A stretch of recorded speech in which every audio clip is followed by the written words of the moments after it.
Hello, me love, me love. Hello, me love, me love.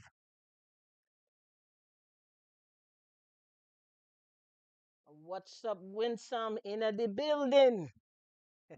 Hey, how are you? Hey, hey. I am so sorry that you guys had the power outage and the ice storm. It's been crazy everywhere.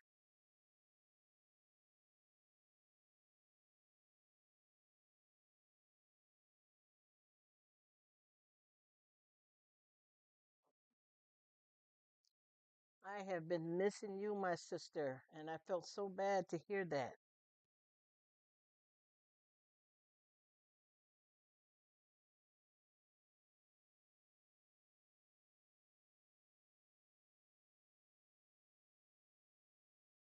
I hope you are doing well. I always keep you in my prayers, Miss Adorable.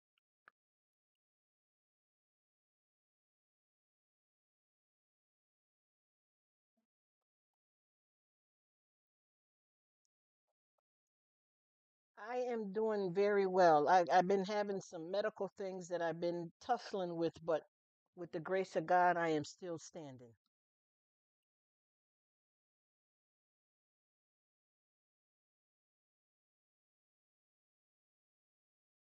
Hello, it's Joy's World. How are you, my dear? I am so sorry to hear about Joy's ribs. Oh my goodness, there's always something out here in this world, huh?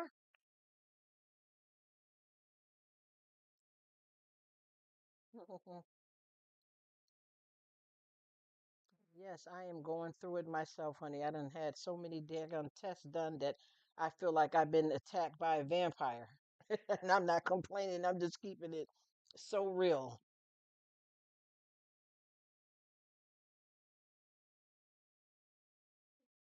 Also, but Joy is hanging in there. I'm glad Joy's hanging in there. I know the baby come out when some it's like you had a baby all over again. I remember you were saying that, and they start growing quickly.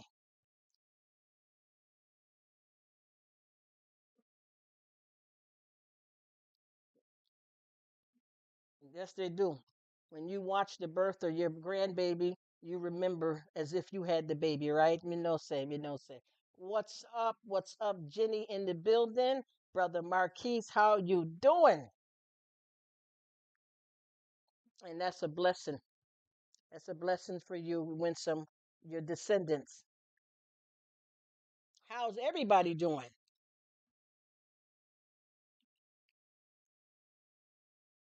Yes, because these babies come out and they grow overnight.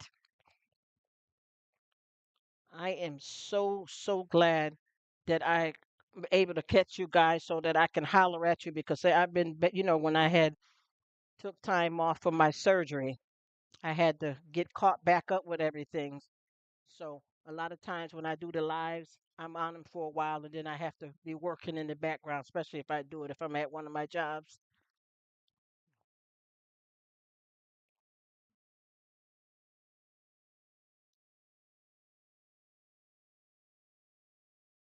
But it is so nice to be able to come on here and really share conversation and love amongst family and friends. I don't play games on YouTube. I don't know what everybody else is doing out here, y'all, but I'm gonna tell you, I'm a straight shooter. You know what I'm saying? And people don't understand that in this life, love and hate will never be friends, and you have to reap what you sow. Life is like a boomerang. Whatever you throw out can come back to you. Oh, I appreciate that you saying that and watch the ad. I wish I was getting paid. I'm gonna be honest with you. God is so good to me that if I never made a dime on YouTube, that would be fine with me because I am here to meet my sisters from another mister and my brothers from another mother. You guys, I promise you, I'm not gonna come on here and fight and tussle for no look of coin. You understand me? I just want to meet you guys. I want to live, love, and meet people around the world and enjoy this. You know what I'm saying? And I appreciate you supporting me. I appreciate it, Winsome. Thank you dearly. And you know I got you too. I just loving on everybody, y'all. I'm telling you, this has been absolutely amazing for me, and I mean this from my whole heart. That I am able to come and meet people, first of all, that's my family. I don't care if you're purple, you're green, you're in Africa, in Alaska. You are my people, my tribe, my village. It's not just my family, husband, kids. That's not just that. It's the world.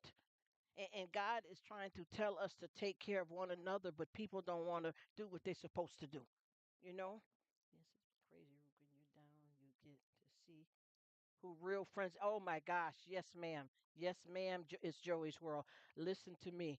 I have learned, you guys, and I please do not misunderstand me because I don't play the negative game or the Debbie Downer game. But I promise you, what I have learned and took away the most from YouTube is that you have to watch who you rock with, who you support, because people don't give a damn about you. Half these people that come on here, they think they're gonna be Beyonce. You know what I mean? And they use you to help build them up, and then they give you their ass to kiss. You know what I'm saying? I'm gonna be blunt. I'm a grown woman.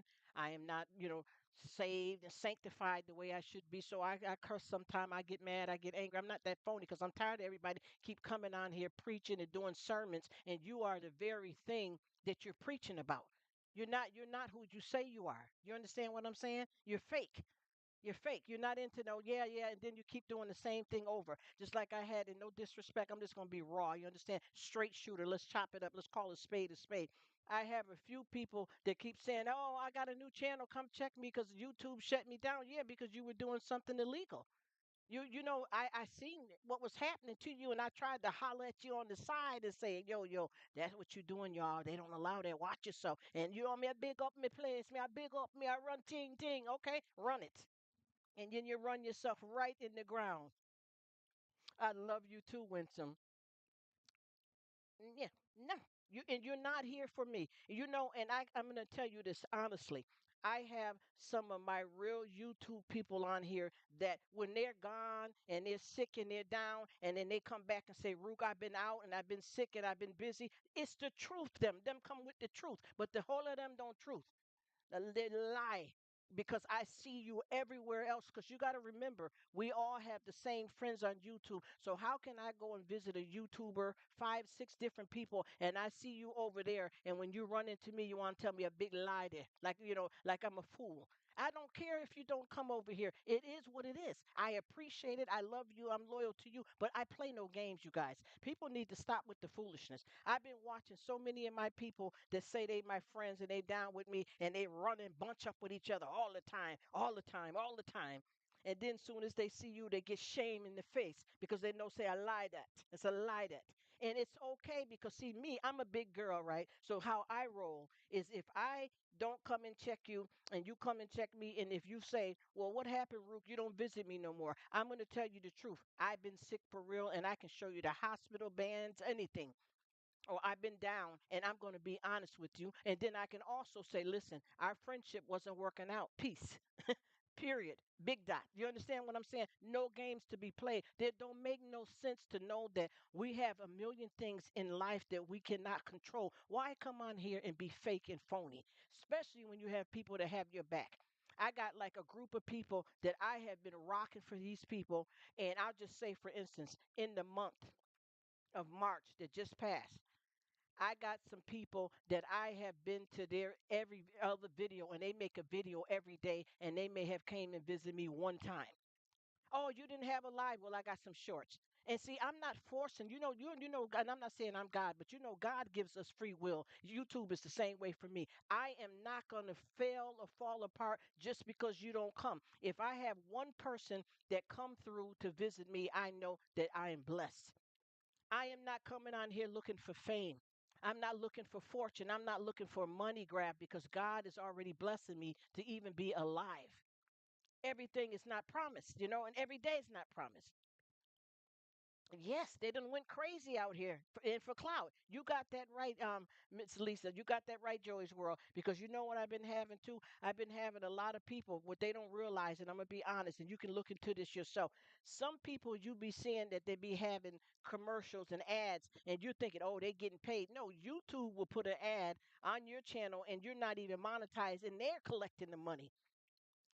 And then some people think, oh, she's got commercials, she's got ads, oh, she made it, so I'm gonna stop going because they don't want to see you win. It don't work like that. Because see, when you wish something negative on me, you seal your own faith.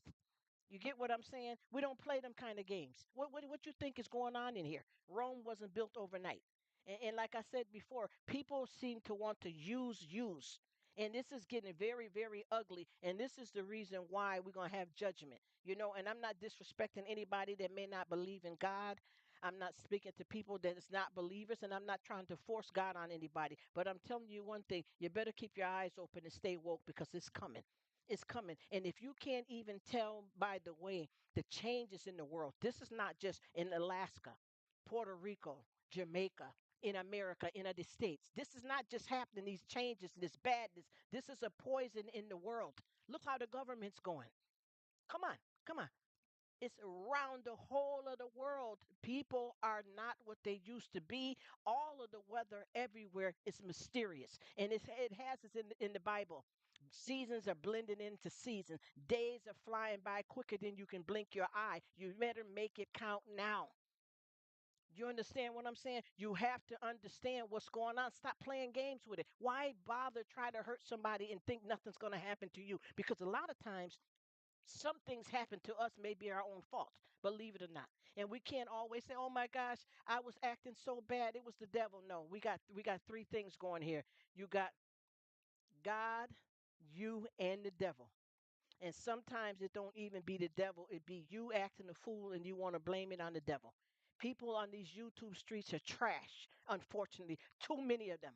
And I promise you, God forgive me, and I'm going to be raw and say it truthfully. I'm not going to be bothered with a lot of people. If you guys ever notice, there's only a certain amount of people in my life, and this is just how I want it. I don't mind growing, but I'm not going to play games.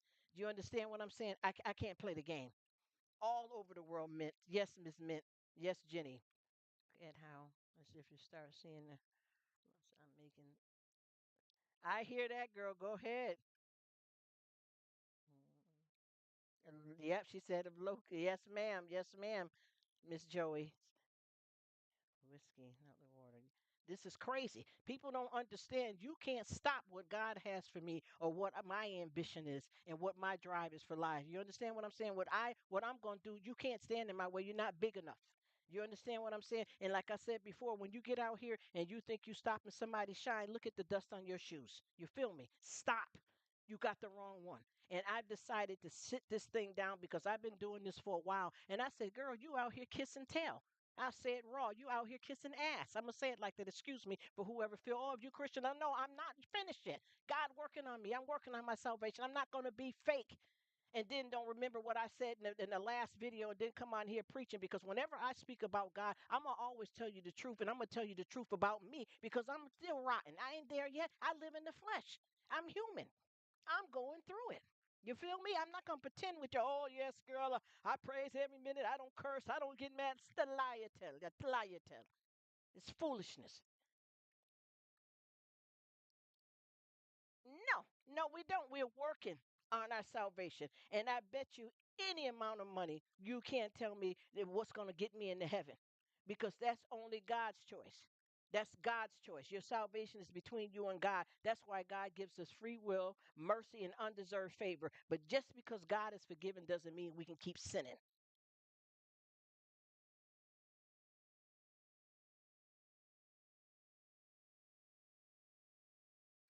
And stop playing the game.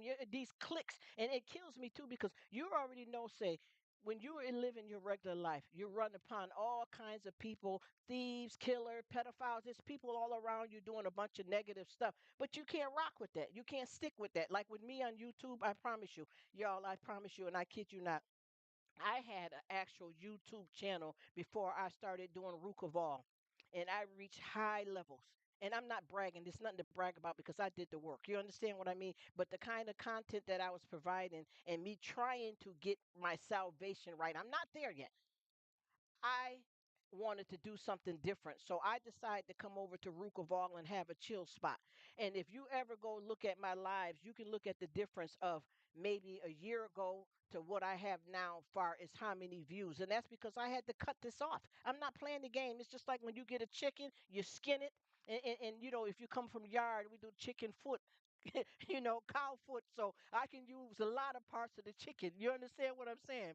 We make everything count. She says, Rruk, I was looking for a part-time job. Can't find out. Realized that it wasn't on God's plan because of Joey's injury. See, that's why sometimes you be thinking something negative that didn't go right for you, and it's something wrong, and then you realize it was a reason for it. And like I said before, you can knock on 10 doors and none of them open, and just that one will come open when it's time.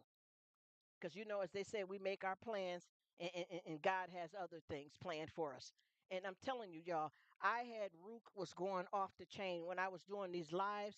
I had people going off the chain, and I got a few people here in the live that remember, like pre-retirement, remember how my live used to be off the chain. A whole bunch of people, whoa, whoa, whoa, whoa. I shut that down. I'm not here for the money, y'all. Listen, listen, listen. Love is free. Love is free. God is free. There's no way that I can come on here and look at people for money. If you getting paid, ain't nothing wrong with it, but that's not my purpose. I can get money and use it if I wanted to start, getting monetized and use the money to help donate to shelters and stuff. There's nothing wrong with that. But my purpose is to really, really engage and love on everybody. Because I can't travel everywhere, even though I'm a traveler. I can't make it everywhere. I'm talking to people in Alaska. That's my brothers and my sisters. They purple, they yellow, they green, they me, they I. We. You understand what I'm saying? God, that I would have had to quit to take care of him. Amen. Amen. Amen. You got that right. You got that right, Joey's World. And I'm telling you, just like with my pastor said that God told her to quit her job and to serve. You know what I mean? To serve. And she said that she tried to quit her full-time job and get a part-time job, and he told her no, that wasn't going to happen. And even though you're going to be $40 short a month paying your bills, you have to let go working, period, and work for me, serve me. And she did that, and look at her now. It's not about the money, but she's okay financially, but most of all her spirit is full. You see what I'm saying? This is the plan, and everybody don't seem to understand. Y'all need to stop these. And I be watching. I keep saying I'm in this live, and I keep coming over to this channel, and I'm supporting these people, and they praising the Lord. And then they was in somebody else live cussing down. Don't be phony, because I'm gonna tell you, I'm not gonna be phony. You hear me? I said ass. Yeah, I did. I'm not perfect, and you got to remember these words that you use. All of these words are not necessary. Ass don't have to be looked at as you cursing. If I say to somebody, yeah, oh, I feel gay today. They say, oh, I didn't know that was your sexual orientation. You guys are so screwed up and judgmental that you're not paying attention to the reality that we're living in. Mind your own business, stay in your lane. Just like me and a family member, we were out today and we wear masks no matter. And I'm not judging y'all, I promise. Please don't misunderstand me when I say this. I don't take off a mask. The only time I ever take off my mask is when I go for my cleaning for my teeth, and when I go for my annual, and the doctor say I don't trust it. I don't care how many injections they got out here. I don't let them inject me with nothing either. I give it to God, and whatever's meant to be is going to be. You get where I'm coming from. But my family member sneezed today, and a man said to her, well, thank goodness you got on the mask. Well, she didn't sneeze because she was sick. She sneezed because of the allergies. People assume that something is wrong with you because they want to prejudge you. They want you to be what they want you to be for them, and not care about who you are and what you feel. This is the reason why I have been the type of person that has been very considerate and compassionate about everybody. Everybody. We have a whole group of people that are in a whole bunch of fighting over families being divided and people being kicked out of their church because of somebody's sexual orientation. That's none of my business. We know what the Bible says. We know all of that. But at the same time, you have to stay in your lane and respect people and just mind your business. Whether you agree or not, you ain't got to go and do no hate towards each other, none of that. Mind your business. And most of the time, when you are in somebody else's business, your life is a mess. And when you have something that happens to you negative, we all always seem to count more of the negative things that happen to us, even if it's more negative than blessings. But sometimes you have to humble yourself down. And I've been doing a lot of humbling. I have been facing adversities deliberately because I need to build myself up in that way psychologically and emotionally to be able to deal with anything that you can't shut me down like that. Do you understand what I'm saying? If you said something rude to me, I don't have to say a thing because I know God can handle it. And then there is times you do have to speak up.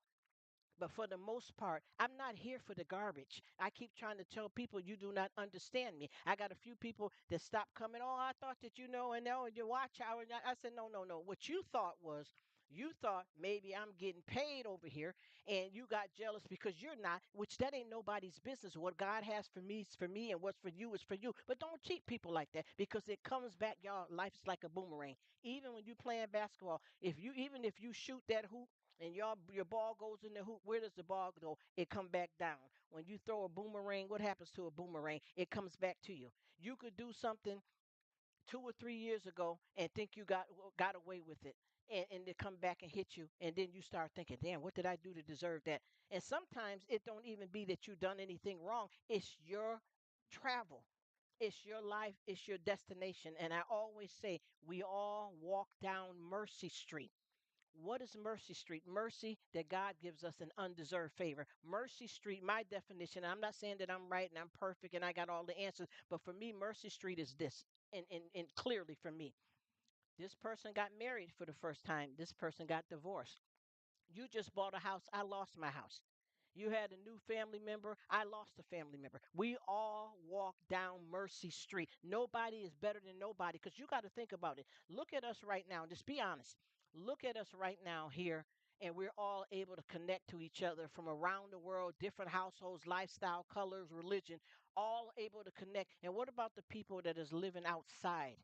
That don't even have a doctor's appointment to go to, don't even have food to eat, water to drink. It does not mean that God favor us more. It's the plan that He has for our lives. But if you don't understand God, you're not going to understand what He's doing. And that's the whole problem because I fight with it a lot too. And like I said, and I told the story and I'm going to tell it again. I went to a doctor's appointment a long time ago when I was in my 20s. And when I went in, there was people that was in there probably for the same reason as me, something different. We were all at a doctor's appointment for something good, bad, in between. It could be somebody that's cleared, you're back healthy, you're going to die, you're not going to make it, da, da, da. I get into my appointment, and my doctor, the doctor told me that if you don't get this treatment, you will die, basically. Straight talk. Listen to me. I was young. I didn't know my self worth, and I did not have my proper relationship with God the way I'm working on it now because I'm not there yet. And I'm a big gal now. You see, I'm a big girl, but I still am not all the way. But listen to me. I don't know how to explain this other than that he carried me. You know that plaque that they have, footprints in the sand of time? And when that man said to God, why, if you were with me, God, why did I only see one set of footprints? God said, because I carried you. When I went into that appointment, because I had worries because I found something wrong with myself, and I just instantly all knew what it was going to be. But I worried a little bit, and then I didn't worry. And as I was going to the appointment, like I said, life was lifing. I got in there and I got the diagnosis, and I was told that if you didn't take treatment, you may not, you're going to die. Basically, you will not going to, maybe you're going to die. Do you understand what I'm saying? And I promise you, I don't know how to explain this to you guys. And I was young. I walked out of there smiling so hard you could see my cavities. And you know why I was so much at peace? It's because He covered that for me. I promise you, it couldn't be nobody. No, nobody but Him. Because I was young and I was dumb, very naive, still wet behind the ears, didn't have a relationship with Him, wasn't going to any kind of church. And I'm not saying you have to go to church to have a relationship with God. Once again, I'm not forcing religion or beliefs on anybody. I promise you, I'm speaking about me. For real. I went into that appointment, and I promise you, when I came back out, life was still going on. Even if I went in that appointment and they told me that I was going to die, what would I do? I have to live what I have left to live and have to be happy. If you got descendants, if you got kids, you got grandkids, the world is still happy. Other people are having their turn. You lived your life that you were allowed to live. You got to come to grips with it because if you don't understand, you're not going to make it. The Bible is not a joke. I don't care if you're saying, I don't believe in God. I'm Jehovah, I'm Pentecostal. If you read the Bible, it will resonate with your reality in the life that we live. You don't have to believe. Oh, I don't believe in God. I don't believe. Okay, okay. So okay. If you don't believe in God, but if you take up the Bible, you tell me what you read and ain't what has happened in your life that you've seen and know, and what the future is going to be. You can't tell me that there's no way that you can't believe that. Even if you don't want to, I don't praise the Lord, I'm spiritual, but I don't go to church, I don't believe in God, I'm an atheist. I don't care what you call it. Everything that you read in the Bible, you can relate to it because you have to study it. You have to meditate on it.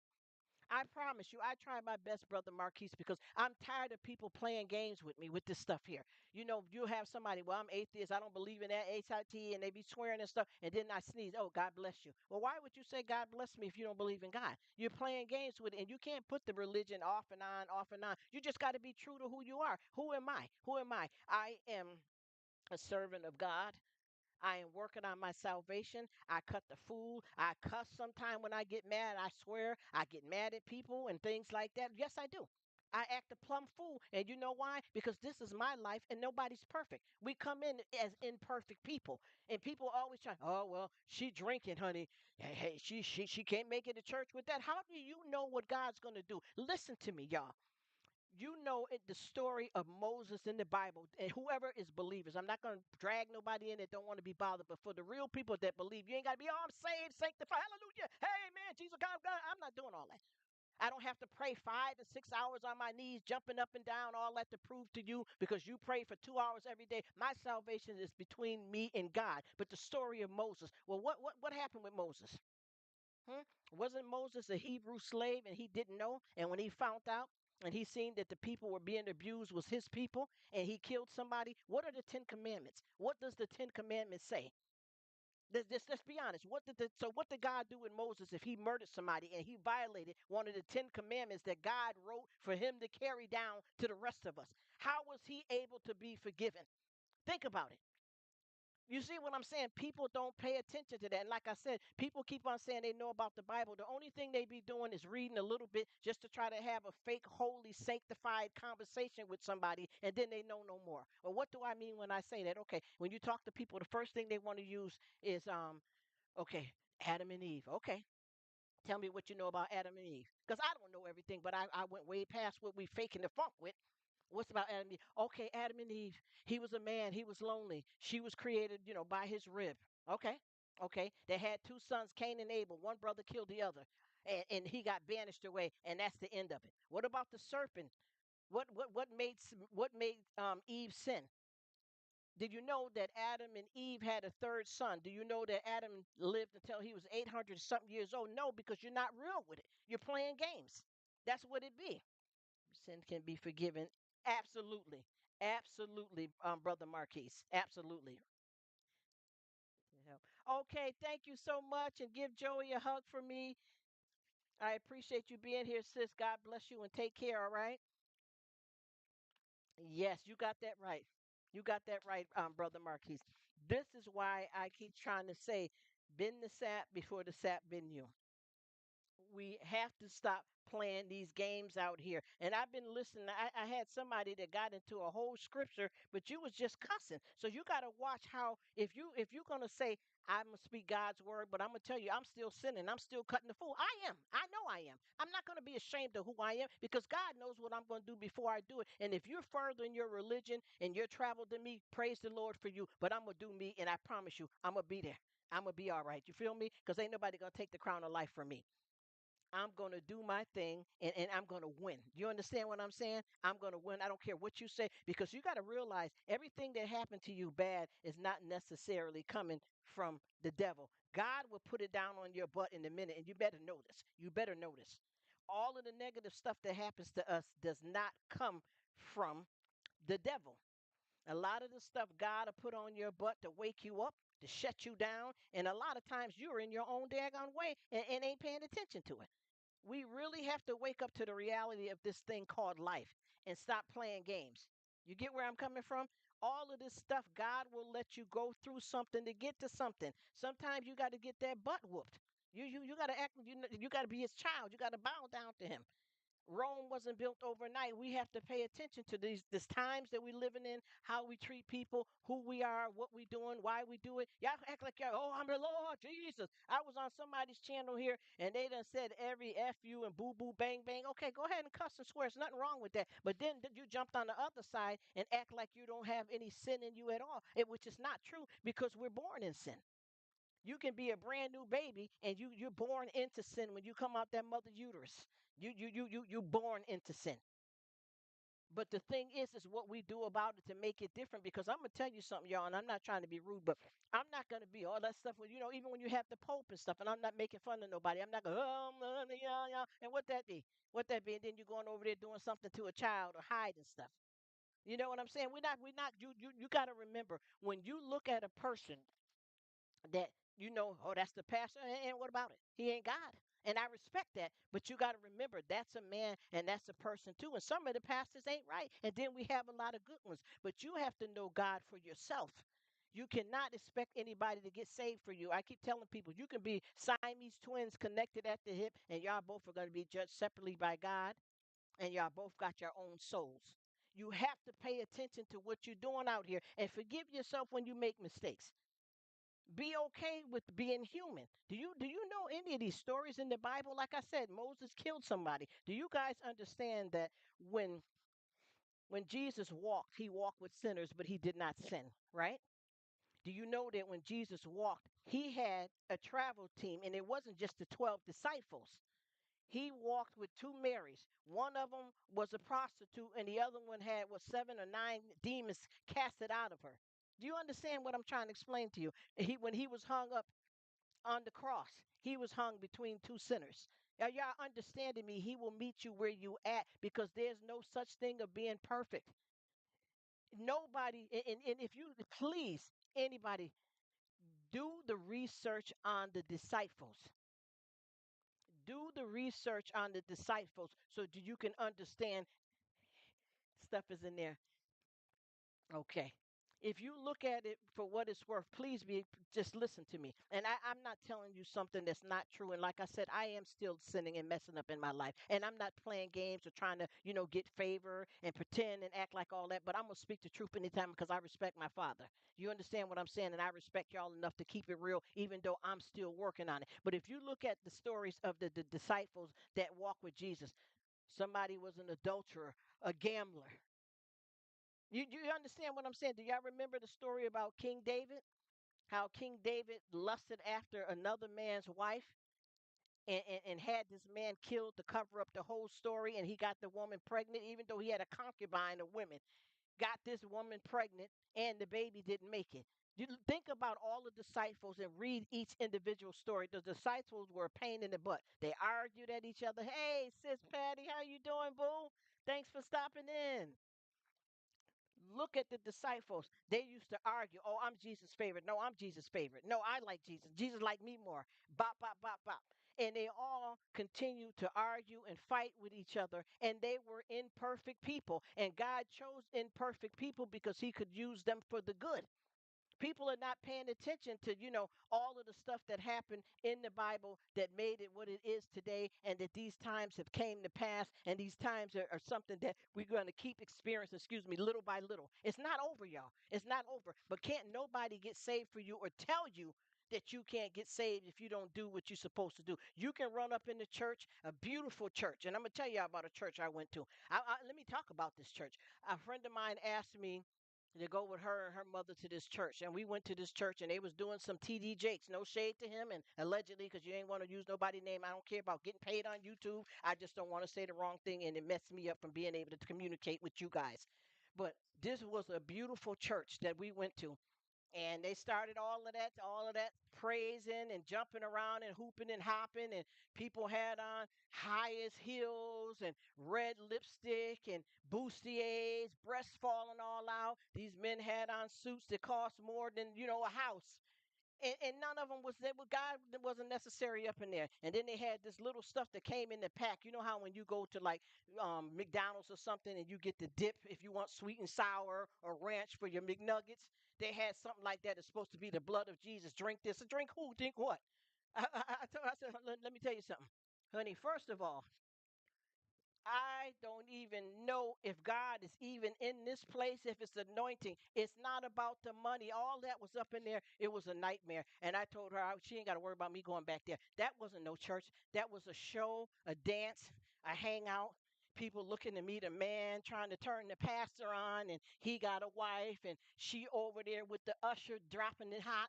That wasn't no church. But see, if you worried about financial and the looks of things and trying to be high standard, then you in the right place. So you might as well, half these churches now, unfortunately, no disrespect, are looking like strip clubs.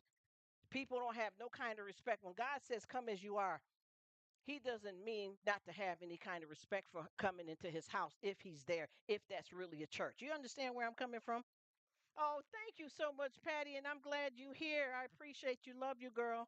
Love you. And I thank you so much for being here. And I enjoyed your conversation yesterday, too, my sister, Patty. But yeah, I was up in there and I couldn't even, I didn't even feel right because I could tell people and they running up to this pastor man falling all to the floor and this man worried about his gators. You know what I mean? You passed out. That person, I guess, was feeling something on him. You get what I'm trying to explain to you? It was not. It did not feel right. And I remember one day, me and a family member decided to go visit a whole lot of churches. And these places, if you don't know God for yourself, you'll be led to the slaughter. There all these different churches. You don't even have to go to church to have a relationship with God because your salvation is between you and God. And a lot of people think they got to show up and show out. Now y'all leaving off in this Mercedes Benz and you got people in your congregation that is walking for some miles just to come to church and you can't get together a little van or something to pick these few people up to give them a ride so that they can come to church, but you got on shoes that cost $1,000. You could give them an Uber that would have been cheaper than that. You're not in it for that. They're in it for the show and the tell, and they're gonna pass the plate around 50 times. Okay, you passing the plate around 50 times, but then brother Sam just told you that him and his wife need a new refrigerator, and you talking about we gonna pray on it. That money that you just got in that collection plate, you could have gave that man that money and don't have to pay it back because these are the funds that we get to come into church to help people out. These pastors don't work for free. They that's a job description for them. Just like when it comes to this voting and stuff, these people, even if they don't get selected to be the person that run the, to run the state or whatever, them people are already financially established. Y'all running around here like fools and don't pay attention. If you don't know what you vote, how to vote, when to vote, don't do it. And I'm not trying to get too much politics going here, but I know I can talk real talk with you guys, the few people that I know in the live. Listen to me. Even if you pick the person that you want to vote for, you don't have to vote that party all the way across the board. You may want somebody, in the R party and somebody for the mayor in the D party. And then you sitting up here running, thinking you trying to shut somebody else down. Like I told you before, whenever you try to do something to hurt somebody else, you seal your own faith. These people are saying, "Oh yeah, I'm voting for him because he finna get all these people that's broke and ain't got no money and food stamps and low income getting free stuff from us. I'm about to get ready to vote for him so he can shut all that down." And what happened? First of all, let's be real. This man that's in charge is not interested in you even if you making 350,000 or more a year. You're not on his level. He is dealing with millionaires, trillionaires. You understand what I'm trying to explain to you? When have you ever seen this person in McDonald's before? These people are now, but he said he was going to do this. I'm a clerk at the court office. I done got laid off. I'm the head nurse. I done got laid off. But he said he wasn't. So what did you think he was going to do? You trusted and believed somebody because you was trying to hurt somebody else. Do you understand what I'm saying? You're set up here like a fool trying to hurt somebody. I want to ask you a question. How do you feel about being a person that's an average person that got maybe a house or two, a cars and a little family, and y'all doing all right, but when you get ready to retire, you're not going to be able to get your retirement if this man has his way because he don't want people to be able to get their retirement. How do you feel if you served your country and you get injured and you're a vet. You've been in the army. You fought for the country, and you get to go for disability because you came out of there messed up mentally and have no legs, and they ain't gonna even give you a damn dime. Are you kidding me? We got to wake up and know what we know, y'all. Friends and discuss that very thing. Yes, Patty. And leaders living their best life, sister. And it's so sad. This person, do you understand? God is trying to tell us that the devil will use people to hurt us. And it could be somebody that is your own child, your own son. And sometimes we have to love people from a distance. I just said that in the video. Sometimes people that are hard to love, you got to love them from a distance. It may be your sister, your mama, your aunt, one of your kids. Sometimes it happens that way. You got to remember, blood ain't always thicker than water, because we have a devil and he's busy and he's roaming. But people are not paying attention to what you're doing out here. When the last time you said something nice to somebody? If you knew, you just like today, I was coming out of the store. I held the door for two people, and one person, it took them a few minutes to get to the door because they was way down. But I seen them coming. I said, I ain't doing nothing. Let me stand here. And it wasn't trying to score brownie points at God. It's who I'm trying to evolve into, a decent person that I'm trying to be, and that's because the Lord is instilling that in me. But I'm not going to say, "Well, God, guess who? Didn't I just give these people some care packages? Well, now can I get that car?" That's not what you can't roll like that. Hello, Brian. How are you? Thank you for coming. I appreciate it, Brian. Sports and entertainment. What up? What up? What up? Love from the altar. So true. Yes, ma'am. We got to do this thing better than Patty. This thing here, I'm telling you, y'all. I can honestly tell you that I have been through a lot of horrible things in my life. I promise you, things that people done to me. And I promise you, YouTube, me just meeting people online, have been just as rotten. And I'm not saying everybody, and I'm not saying the only one that's going through stuff, because I know there's plenty of people that's suffering, got things worse than me. Because you got to look at it like I was just saying earlier. We're here online. How many people do you know that are out here that's homeless in a country that don't even have running water? They can't go to the doctor's appointment and get something for their heart. A diabetic, they don't know they're diabetic. They don't know because they don't have it. So then you think, oh, well, we're luckier. No, we're not luckier than them just because we on YouTube. It's just God's plan for our lives. And I bet you half of them ones that look like they're suffering worse than us, they may have a better relationship with God, and they're definitely going to get their crown of life while we scripping and scrumping trying to get right to get there. You cannot judge. He said, I'm down to for it, Mark. I used to watch my grandmother put her last in church always in medication in church, and she saw that she didn't. Without this was wrong. Yes, that is wrong, Brother Marquise.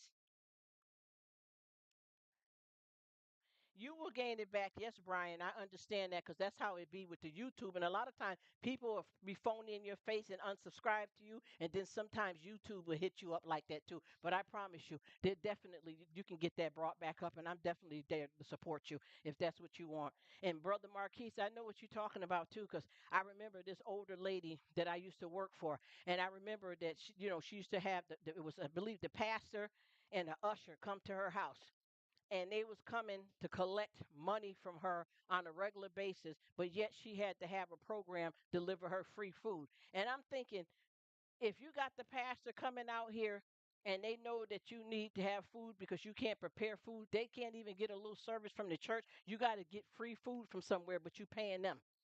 You see what I'm trying to tell you? All of this stuff out here, we're up in the storm here, a storm of life.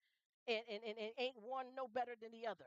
Every time I turn around, there's something going on with something. And you know what? It's up to us. I'm going to tell you a story here with me the other day. YouTube plays games. Yes, they do. This is the reason why I promise you guys. I, and I think you guys can see this by now. I have been coming through here, and I promise you, there is no amount of money in the world that could be enough for me to want more than the friendships that I'm having right now on YouTube and my family. Do you understand what I'm saying? I just met up with a supervisor today because I had a medical problem and a doctor failed to diagnose me for years. You understand what I'm saying? And I sat down and I told the supervisor, I said, when I first spoke to you about this on the phone, you listened to me for about 5 minutes. You told me to hold on, and I never heard from you. Now I am here in your office. We're talking now. Yes, I was very, very, very, very blatant. I said, I don't know what happened. She said, well, I ended up going in the hospital and I've been sick and blah, blah, blah. It ain't been that long. Listen, y'all, I don't play them kind of games. I told her what you thought was I'm trying to get a lawsuit. You understand what I'm saying? That's what you thought. You're looking at me. I'm not even saved the way I want to be with God, and you think I'm ready to go now. I'm worried about my life. There is no amount of money that can make me feel better about wasted time and my health.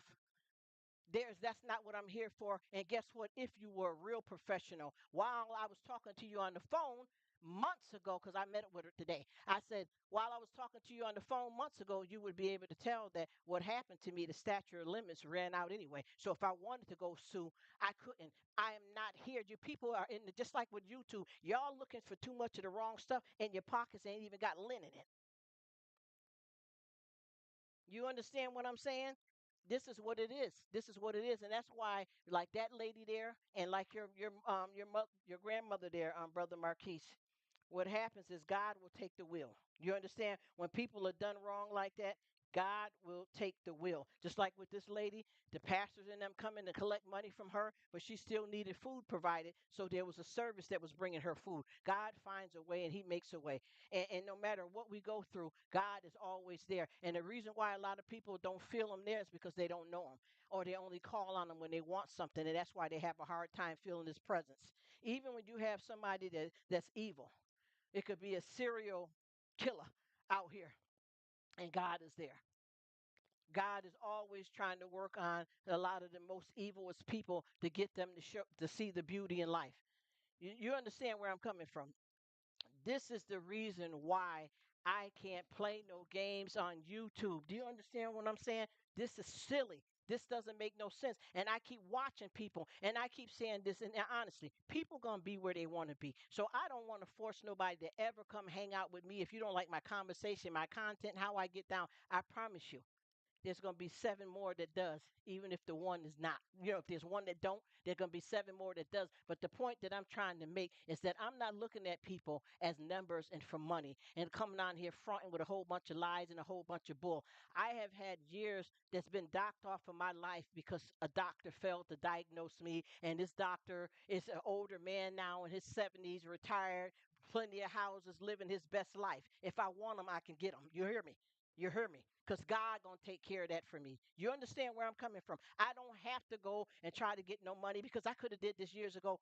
I could have did this because when, to be honest with you, when he failed to diagnose me, the doctor that took over that diagnosed me, I still had time to go legal with this. But I left that up to God because I wasn't about the money. I'm trying to look at my spirit and morally. And sometimes you do may have to go to court financially because it can get you better health, better care, but that wasn't the principle that I was going for.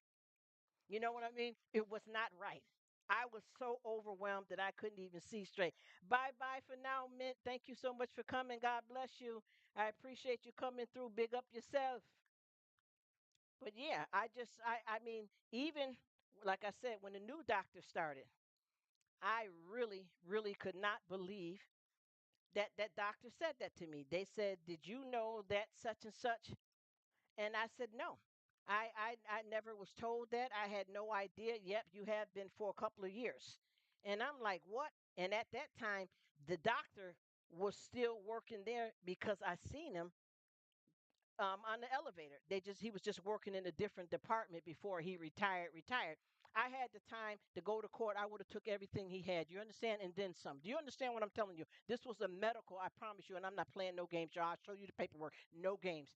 This was a medical malpractice because he failed to diagnose me with something that could kill you if you don't get it treated.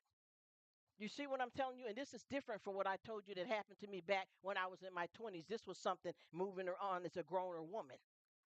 He said, Marissa, I've had the nerve to tell the ushers to look at the door. Nobody's going nowhere until. Yes, what the heck? I looked at that. And you know what? I'm going to tell you something, Brother Marquise, about, and I have to say it, Mr. Saps. I have to say it. I thought he was somebody totally different when that terrible tragic that happened with his wife. I was so hurt to see that this man turned out to be one of them type of, and that Clifford Dollar guy, him too, something going on with him. But I was shocked, and I have to say allegedly, but I was shocked. Are you kidding me?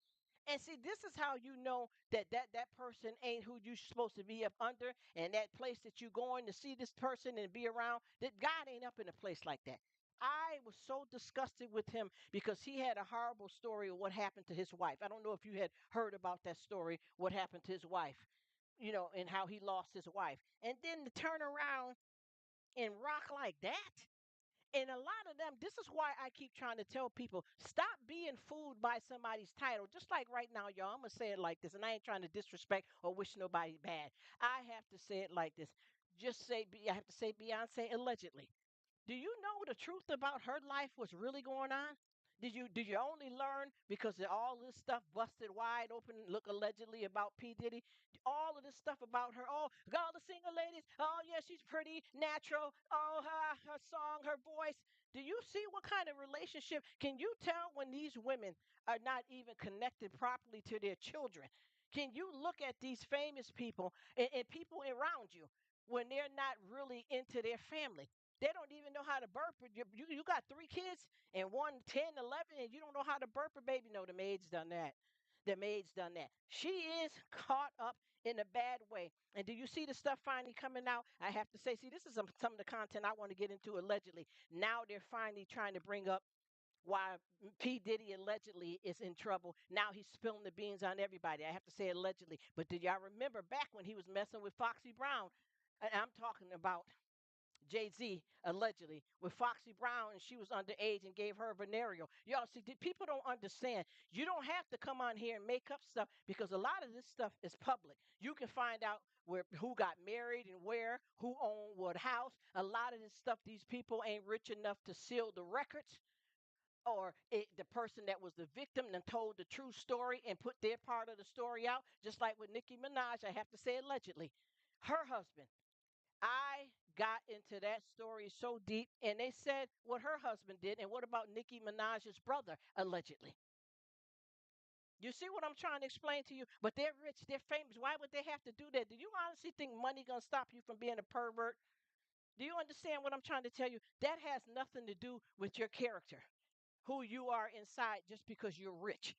You got to remember this. Just like I talked to this dude yesterday, this guy, and I was telling him he's one of the repair guys that we use, right?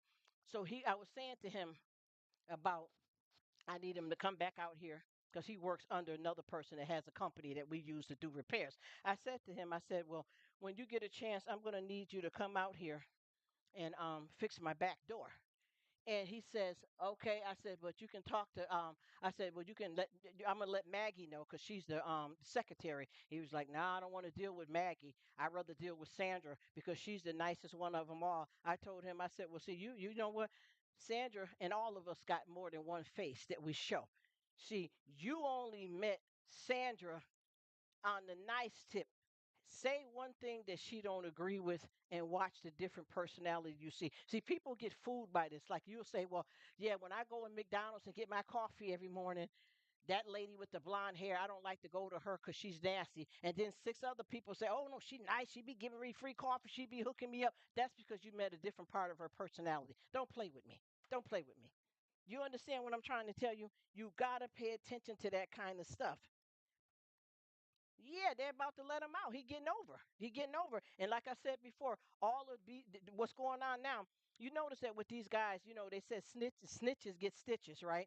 Look at all these guys that are locked up now and how they're telling on everybody. All of it's coming out about how he got her on lockdown. I have to say, Beyonce allegedly he got her on lockdown. She does have a drug problem, which I've been known she had for years. They got problems going on with the kids. They seem to be trying to hide their son because he seems to have some disability, allegedly. But I already know because I seen him and I work with that. So I already know. I already know. But the point that I'm trying to make, these people are not gods. And folks will praise them more than they praise God. People will love somebody famous over their own kids and family. We have to wake up. This is not everything. This is not everything. And once again, like I said before, the man that we have in office, listen here. You don't have to walk in my shoes to know I need a new pair. Hello? Do you understand what I'm saying? You don't have to walk in my shoes to know that I need a new pair. I could look at something on TV and it could be kids with leukemia. Just because I don't know of any kids with leukemia don't mean I can't help the ones that need help. These people do not care nothing about you. You got to remember, even with this, and I'm gonna say this, y'all, and I don't want y'all to get upset with me. I'm gonna be deep and raw. When we had Obama, I have to say it, let you know how we talk on YouTube. When we had Obama voted in, the only one of the main reasons why people pick Obama is because he was African American because of his race. That's not how you pick. The only reason why they wanted to vote it, look, allegedly for Carmella, because all women want to see another woman. That man, man. If you stake everything on that, you ain't got no sense. You don't need to vote. That is not how you pick who you want to represent. This is the problem with everybody. They want what they want, but they don't care about the fallout. You got people in the office. Soon as they get in the office, the first thing that they're attacking is people that are less fortunate, deliberately doing all kinds of sick stuff. How's all them planes and stuff all of a sudden going down? Don't you see the bad that came in the door with this crowd? Don't you see? His second man, the one that's in line that works under him, the vice. He's just as rotten and full of crap himself. He got the nerve to try to do some kind of little skit with him and his son, like your son is so much more important than somebody else's son. These people don't care nothing about you. But see, when you think you're doing something to hurt somebody else, you march with the devil very quick. And guess what happens with the devil? The devil will backstab you in a heartbeat. You could be saying, "Oh, I want a new car, I want a new car." And if you do not know the difference between your thoughts and God's voice, you bury yourself. You understand what I'm saying? You bury yourself because the devil will give you a brand new car. And if you don't know your relationship with God, then you're going to think it's something good, or you pretending in your mind knowing that you shouldn't have had it because you're supposed to keep walking or keep taking the bus. And you fool around here and he will trick you into something, and then it's payback time. So you got to pay him back when he do something for you, even though he's leading you to possibly your demise. You got to pay him back. You see? You know what I'm saying? People aren't paying attention to all of that. You have to crawl before you walk. And a lot of these folks don't seem to understand you're not doing that good financially. Do you know how many people right now, even with, I got a family member, one of my family members at their job, everybody had been friends doing good, and when it came time to voting and they realized, and I know that voting is over with y'all, but this is stuff still live and happening now. It's even worse now than it was before this person got in, or whoever was going to get in, if y'all know what I mean. These people were friends, and once they start seeing somebody having a little badge on that says what party they represent, folks quit their jobs. I didn't know you were a D before. Oh, I didn't know you with the R. People quit their jobs. That's how ignorant folks are behind praising these people that will say anything to get you in the door. And any person that is running, those people, if they don't win, they're still wealthy. They're not walking in your shoes. You understand what I'm saying? These people are living a different lifestyle than you. You are not a millionaire. You're not a trillionaire. I don't give a damn if you was acting on General Hospital for about a good 6 or 7 years and now you retired. You're not on the wealthy status either. You got to be somebody like Sonny Corinthos and been on there, 40 and 50 years and stacked that money and invested properly. See, those people that's that kind of wealthy, millionaires and trillionaires, what they know about Social Security. And everybody always thinks Social Security is only about somebody laying up and ain't disabled and they collecting it. Social Security is in place for you that you done worked all your life and you want to retire and still be able to stand up instead of fall damn over, and they trying to mess with your money. This is not for the weak. People do not care about you. These people don't know tell me anybody in Mr. I don't even want to say his name, Mr. Top's family gonna ever have to rely on Social Security when they retire. But your mama, aunt, and you yourself will.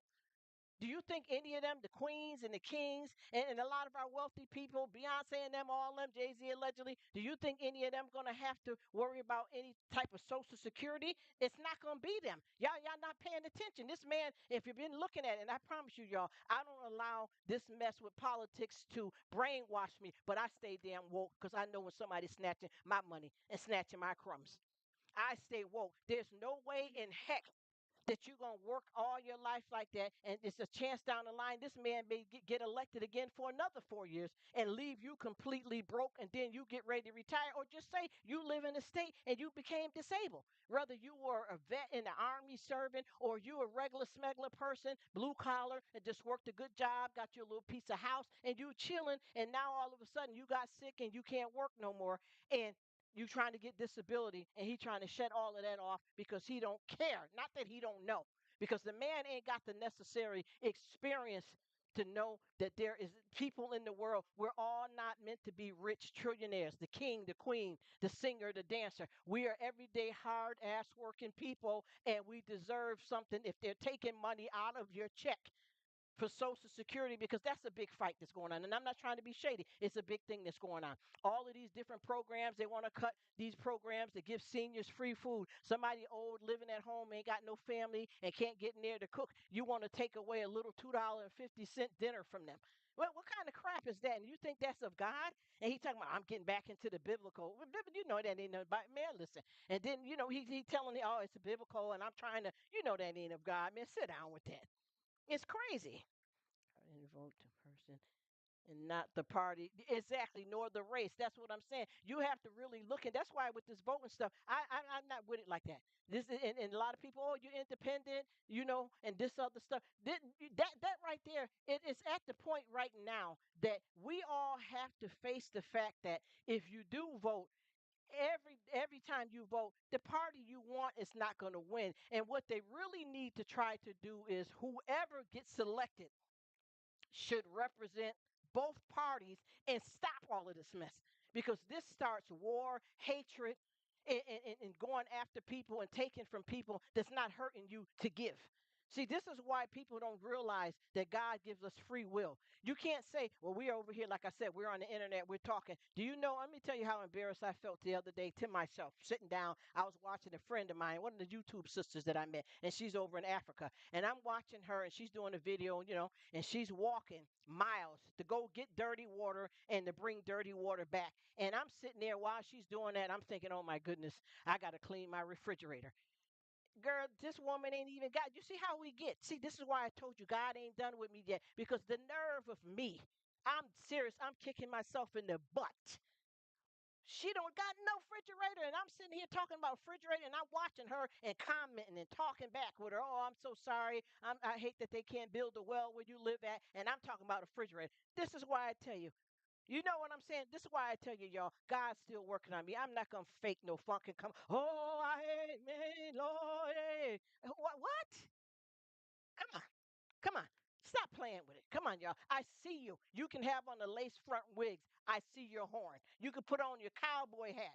I see your horns. When you lie to when you lie to me, you lie to yourself, and most of all, you lie to God.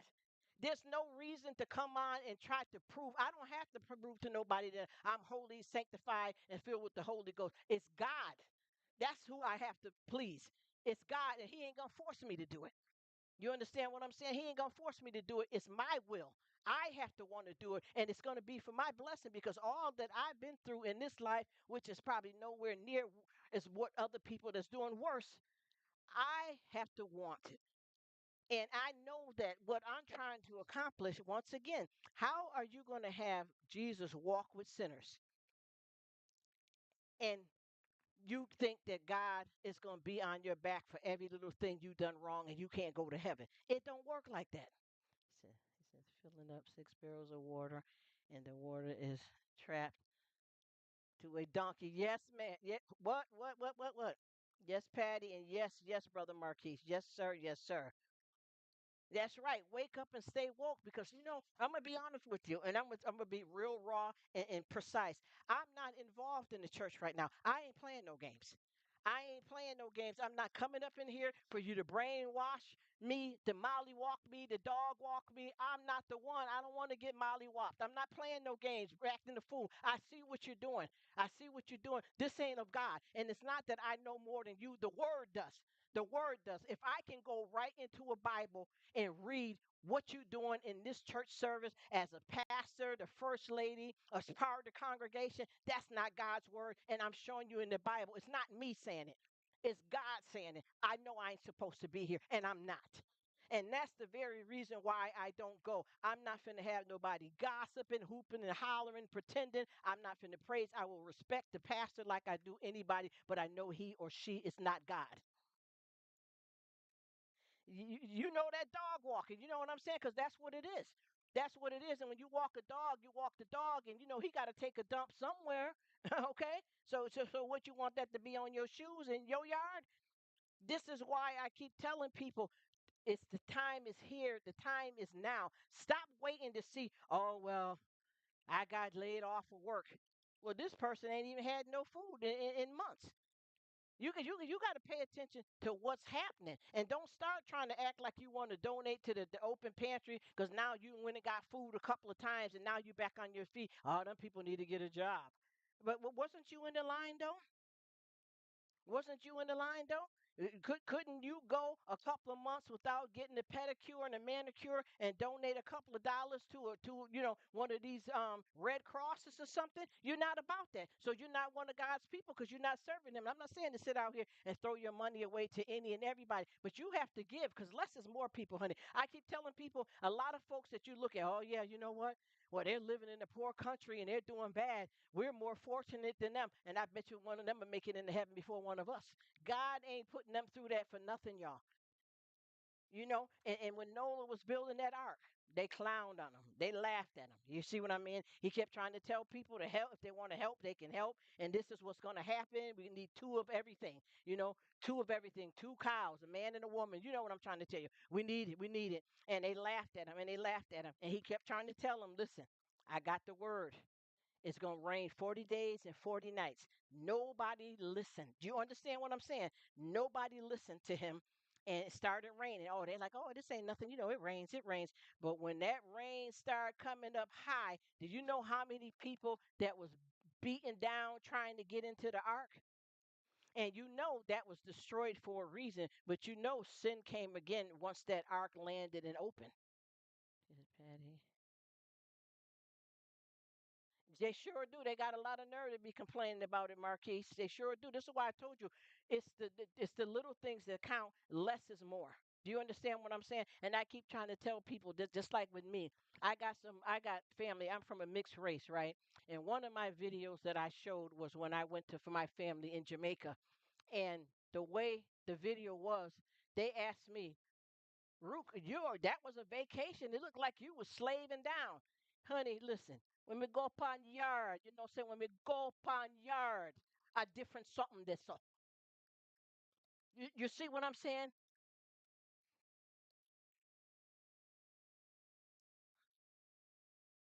I was at home in the yard.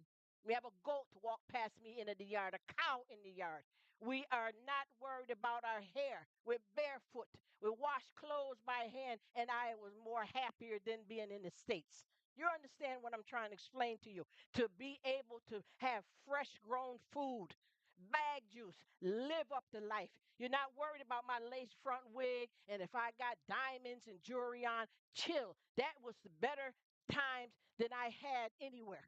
I promise you, less is more. My family that I have American in Georgia still have an outhouse. You understand what I'm saying? People don't understand where you're coming from because they don't give a dang. They don't care nothing about that. People don't realize that you don't have to have it all, but you got it all. Your spirit and what you have inside of you, far as your mind, your heart, and morals, are more important than the damn Mercedes Benz and 15 damn houses. People are worried about the wrong stuff. And I've been sitting back here because I'm still learning. I ain't graduated yet. And I'm sitting back here and I'm looking and I'm saying, you know what, you got too many shoes. Why you got six pair of jeans? Them times is played out now. I was a different person too, though. Your personality changed when you age. It could be financial. It could be you coming to the realization you might know now what you wasn't supposed to know then. You feel where I'm coming from because at one point I did not know my self worth, and what was so confusing about when you're in a family that speak of God, but they're doing all of the things that they say you shouldn't do if you believe in God. How does that leave you as a youth coming up when y'all grow up? How does that leave you? You see where I'm coming from?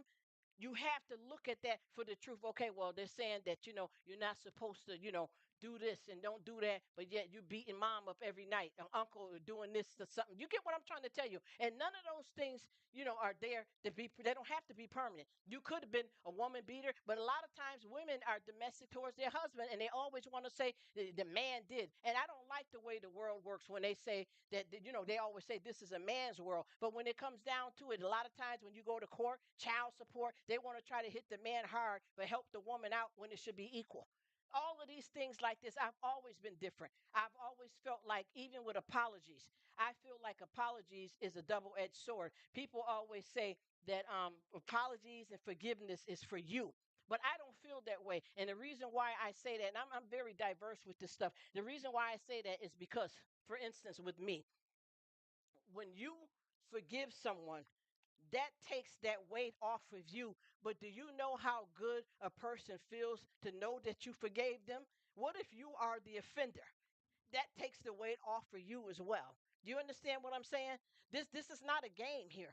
And I promise you, sometimes I just be sitting back and I keep looking at stuff and I realize you can't assume anything. You understand what I mean? And being jealous is one of the worst things that you can do. If don't be jealous of nobody. Don't even be envious. Be motivated, damn it. Be motivated. If somebody got something going on that you like, be motivated by it. You understand what I'm saying? Because sin blocks your blessings. And a lot of times when you are jealous of people, you knock yourself further back because the grass may be greener on the other side, but it still has to be mowed. You understand where I'm coming from? So you may be looking at, oh, shoot, y'all. They got a Mercedes over there. They got somebody cutting their grass. Mama driving the Benz. That boy's 17. He got an Acura. And shoot, we ain't even got a car. I don't even got a bike. Okay. And what business is that of yours? Just let's listen to me. What business is that of yours? Well, what's going on in the house? The mother's sleeping out around on the husband. The son that you said with the car, that man don't even know that ain't even his son. You see what I'm trying to tell you? But you're looking at these people thinking that they're more valuable and they're better than you because of material things. But where's their soul and heart at? Do you understand what I'm saying? Where's their soul and heart? Would you rather be here walking to the bus stop every day, or because you 16 driving a nice car, but every time you come home you're getting your head caved in? Incest is in the house. That to you is better than walking to the bus stop. Stop worrying about the wrong stuff. Do you, boo? Live your life, because what's for you is for you. What's for me is for me. And I'm telling you, y'all, I be fighting this thing. I promise you, y'all. If I go in deep, it'll blow your mind about how I deal. And I'm sure we all do with turmoil 24/7, 24/7. I be mixed up in my feelings. I want to say something, getting ready to tell somebody off. I went to see a specialist the other day. Well, not the other day, the 28th of March, and the man was nasty right off the bat. Right off the bat. I was telling him, he was asking me, what am I here for? Right. And I was telling him what I was here for, but he didn't understand how I was pronouncing it because I had a mask on, and he critiqued me very negatively and very raw. Now, see, the other side of me started to say, well, what kind of damn doc? See, let me go. I ain't gonna cuss now. Y'all, let me loose. Let me loose right quick, y'all. Let me loose. I'm running right out the church house. Let me loose. Please. I started to tell him, well, who the hell do you think you are? You come up here supposed to be a damn doctor. Did you read my chart? Do you know what I'm here for? You know what? As a matter of fact, you ain't even good enough. Let me see somebody else. You understand what I'm saying? I'm in Walmart now. You acting the fool. To hell with the supervisor and the manager. Where's the CEO? You feel me? I know when to come with it, brom brom in the session. I don't play games like that. Do you know who you dealing with? You understand where I'm coming from? Hello, Megan, Natalia. How you doing, beautiful? Thanks for stopping in. He was nasty right off the bat, but he couldn't hear me properly because I had a mask on, and he was rude. He was rude. I'm telling you, he was rude. And guess what? I didn't say all of that stuff, but I thought it. And is that coming from the devil? No, it's not. No, it's not. That is me asserting myself. Because see, one thing about trying to walk with God and serve God, you have to be standing up right and proud of yourself and assert yourself and stand up for yourself. He says, I hope you have a wonderful day ahead too as well, Natalia. Thank you so much. That's right. That's how they act. And I promise you. And then he got the nerve, y'all. And now, well, mind you, like I told you, this was going through my head. And I think if I would have said what I said, I felt that I had a right to say it. But at the same time, I did not say it because what I've been working on is facing adversities. Do you understand what I'm saying? Being able to see how content I can hold it down. I said Jesus walked with sinners, but he did not sin. And I'm not preaching, y'all. I'm just getting hyped up in how I'm feeling about this. That is something that has helped me moving down the line because guess what? Baby got to go back there again. You understand? Baby going back with a new pair of shoes on because when I go back and see him, I'm going to set him all the way straight. Do you understand what I mean? I am going to rewind. You don't know if I was sitting there with a lawyer or who I was sitting there with, but your protocol was totally inappropriate. You talked to me inappropriate, but I let you have that because you know what? I gave you enough rope to hang yourself. But guess what? I turned around and I saved you. But guess what? When I go back, I'm going to say to him, very clear and precise, did you read my charts? Because he sent me for some blood work. Did you read my chart? Don't ask me what I'm here for today. I'm asking you what you got planned for me. And by the way, if you didn't hear what I said clearly, you should have asked me, let me clear my throat and then I would have repeated, you're not my father, you're not my teacher, and most of all, you're not God and you're not professional. And I can make a complaint about you right now that will affect you in the following ways because that's not protocol. It was rude, it was disrespectful, and you would be reprimanded and not just a little mark on your chart. Because when I got up to the front to leave to schedule another appointment, I was going to change doctors. But for some reason, God has been working with me of certain things, when to say something and not to say nothing, and do that, do that. And it's building me up and making me stronger and giving me a different mindset. But at the same time, he can't do it again. Not when it comes to this. It's my health. He can't do it again. You understand what I'm saying? So I'm gonna come up in there the next time y'all wind down something. You watch me. I put it down, me I pick it up. It's going down this time. And it's not going to be disrespectful, loud, crazy, acting a fool. I'm going to be very thorough and very precise with him. And he tried to say another rude thing. Well, the doctor that referred you to me should have had your blood work done prior. And I didn't say anything. So when I go back, I'm going to tell him, do not discuss something about a person that is not here. Are you going to accept me as a patient or do I need to move on? So anyway, I got to the front desk as I left and I was making another appointment and I asked her, is there other doctors here that does the same thing or is he the only one here that's the specialist? She said, no, there's plenty of them and they're nice. She said, well, what happened? I said, do you know anything about his personality? We talking between me and you right now. I'm talking to one of the receptionists. She said, he is a mess. We deal with this crap with him all the time. The other doctors are nice. He's the only one like that. She said, I can switch you to somebody else. And I said, you know what? What do I have to do? She said, well, what you did today, you're going to have to repeat that. I said, okay, I thought about it. And then something just hit me. And guess what? I said, no, let me stay with him. He can learn something from me. You understand what I'm saying? I'm gonna put it on him. I'm gonna put it on him. You understand what I'm saying? I think he need to see me. You understand what I mean? And see, people don't know what intimacy means. Intimacy is not just something that goes down in the bedroom with a man and a woman. Intimacy means see into me.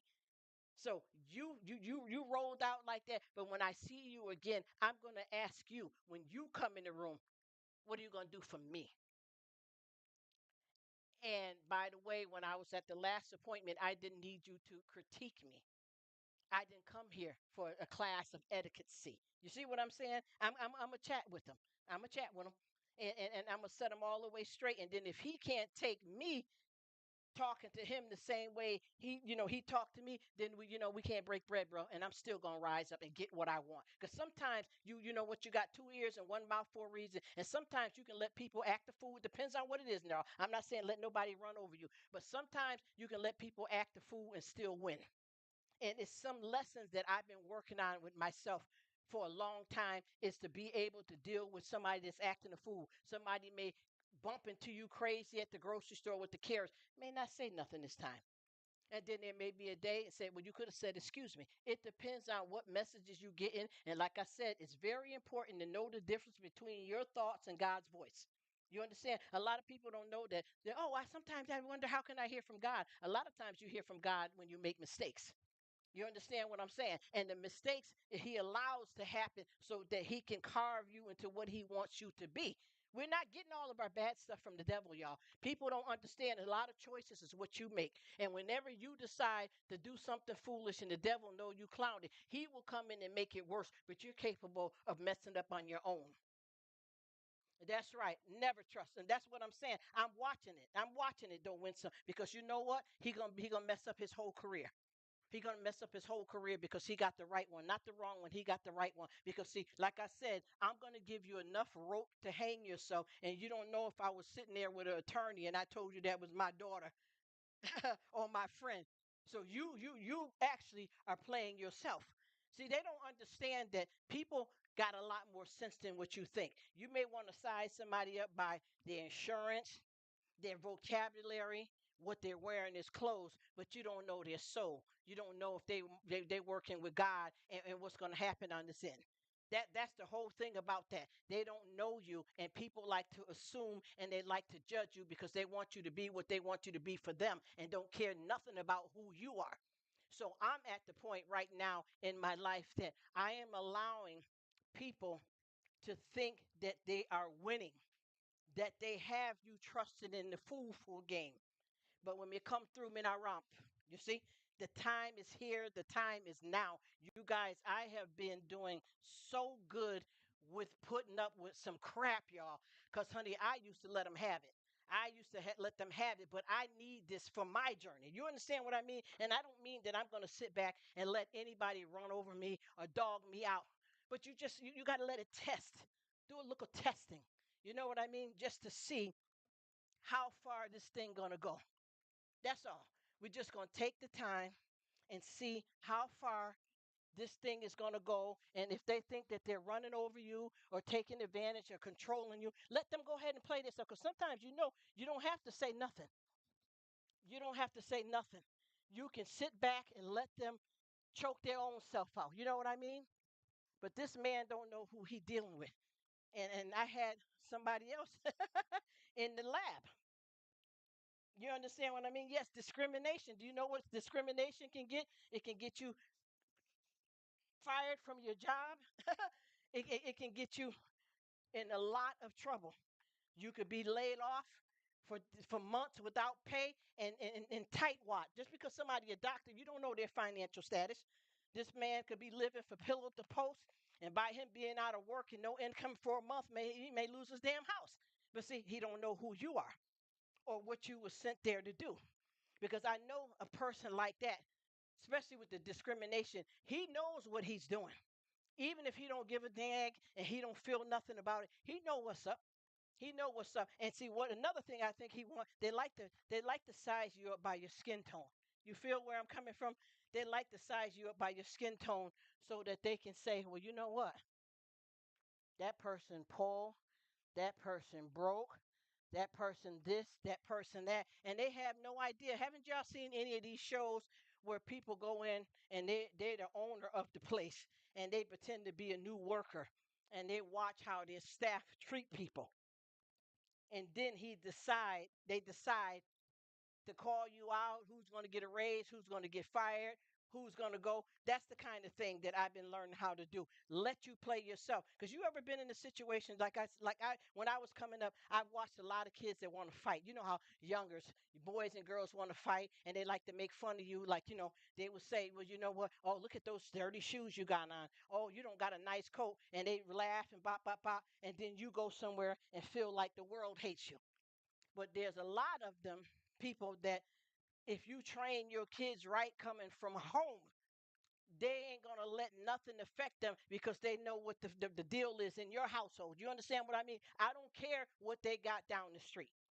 This is what we got in our house. No, we don't have enough money for car, but I love you, baby. I don't have enough money to buy you the brand new sneakers, but you got two pair of shoes that you can wear and you can switch between the shoes. Oh, she got the Jordans and they got the Christmas tree and we didn't have one. That's not God. That's not all there is to have in life. And a lot of these kids, and when this stuff happens like this is something from kids that's bringing this from their home. You see what I mean? And with this man, he's just because he's a doctor and I'm coming in as a patient. How do he know? What if I'm a doctor too?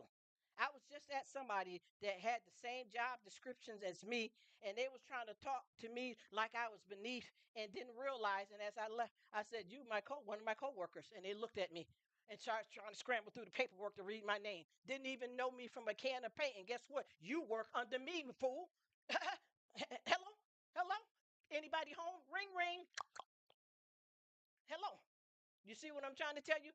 You didn't even know me from a can of oops paint, and you work under me, and you tried to come treat me some kind of way. Isn't that interesting?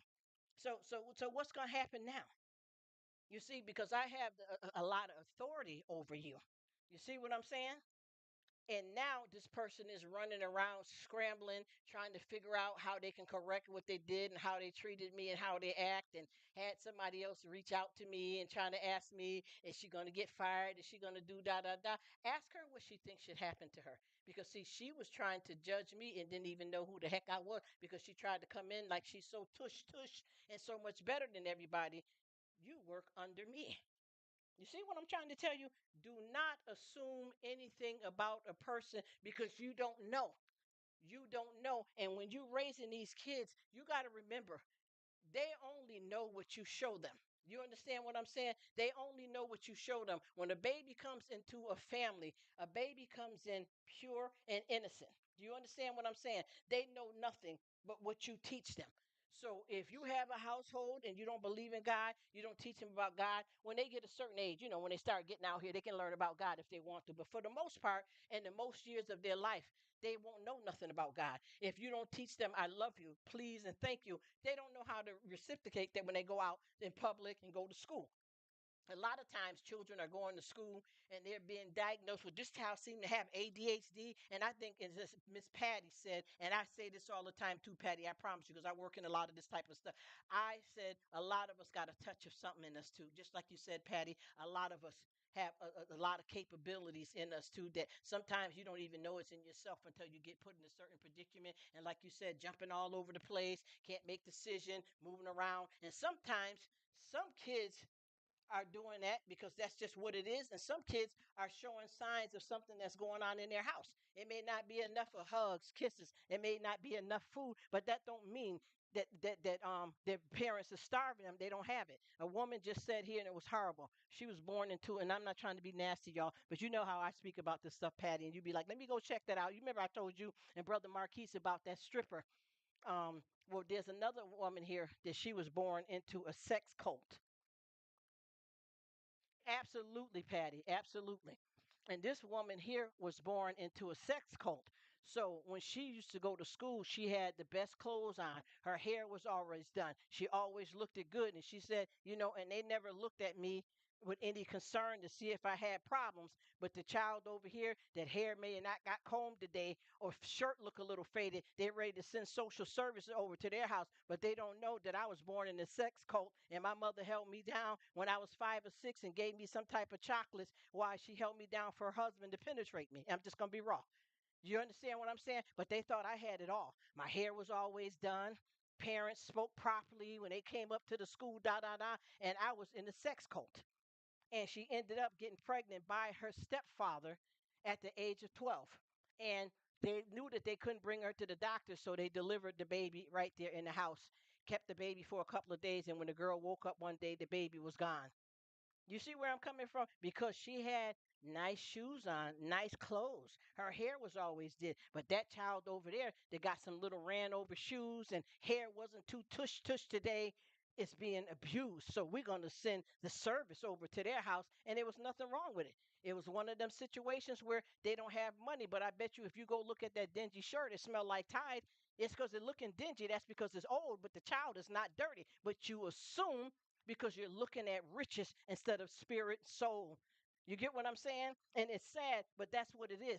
And that's what they were doing. She said I never got no help from school because they always, blackmailed me and told me what to say at home. And the teachers never tried to help me, but I seen them with other kids. So I was thinking because I was so young, they didn't help me because I had on nice clothes and stuff, and that kid didn't. But when they went to that child that didn't have on the nice clothes, they had good parents, they just weren't that wealthy, but the kid was clean. You got to remember, all of that stuff does not make you everything just because you're wearing the latest sneakers or because you run to the nail shop every week. Nobody cares about that. What is your spirit? What's your relationship with God? That's more important than any of that. But with this girl, she was hoping that she said, I know they probably are not, they're not dealing with me because I got good clothes and stuff. So for me being raped, she said this now as an adult, I don't get nothing, I don't need any help because what I'm going through in my house is normal. But that child that don't have a lot but comes from a good family has problems.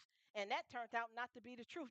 The stories that she's told that her and her sister went through from being abused as a child was horrible. That story that she told, because her mother was going to school to be a nurse or something, and she would get different type of medication to drug her and her sister so that they don't actually remember everything that's happening to her. But she said that she remembered the mother giving her some kind of chocolate, and she kind of felt kind of woozy. And when he first tried to force himself in her, she said that it hurt, but she couldn't really feel it. But when he went going all the way through with it, her whole body went numb. Because children's bodies are not built with the capacity to be able to have course, if you know what I mean. I don't want to talk disrespectful to none of you beautiful people, but children's bodies are not developed properly to be able to have relations with a grown man. And that's what their whole family was. And the thing that was so sad about it is that she said when her mother, she thought when she first had the baby that the mother would sleep in the bed with her and the baby, and they was going to let her keep the baby even though it was the mother's husband baby, and that they were protecting the baby. She said, but one day when I woke up, the baby was gone. And she said, now that I'm 30, I am looking for my daughter. No, I've been looking for my daughter and I found her. And guess where she's at? The daughter that daughter had is in the cult as well and around pedophiles. It's horrible. Do you see how many different repeats of generations of this? The baby that she had got placed with a family of perverts. You see what I'm talking about? So this is how this kind of thing plays out here with these people. And so far with her, she didn't want to have any more kids. You know what I mean? Because of what happened to her with her baby when her baby, when she got pregnant at 12 from rape from her stepfather. And there's just so many different stories of people hurting out here in so many ways that's coming right directly from their family. You know what I mean? That's coming from family, your own brother. And I watched another story that was difficult, and I just didn't understand some of the stuff. It just didn't make any sense to me because you're letting this stuff happen.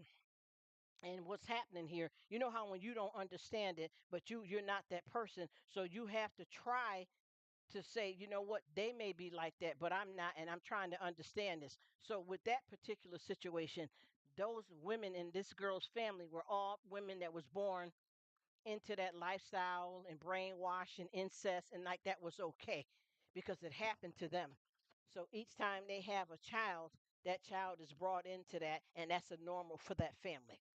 You see where I'm coming from? And I'm not trying to be funny, but I just, I guess because, and see, this is where I told you I try to be very understanding. I'm not supposed to understand that because I'm not her and I'm not them because I've seen people totally brainwashed. Do you understand where I'm coming from? I've seen people even in church. So I can't be the one to judge it just because I haven't been brainwashed. You get where I'm coming from? But I have been ran over and treated and done certain kind of ways myself, and I accepted it because I've seen a lot of women in my family do it. So I can understand that to a certain extent. But for me to fully understand it, I can't because I never been through anything like that, and that's not me. And I can't judge her either though because she held her daughter down. She held her daughters down for this man to do this on a regular, 2 or 3 times a week he was coming in doing this.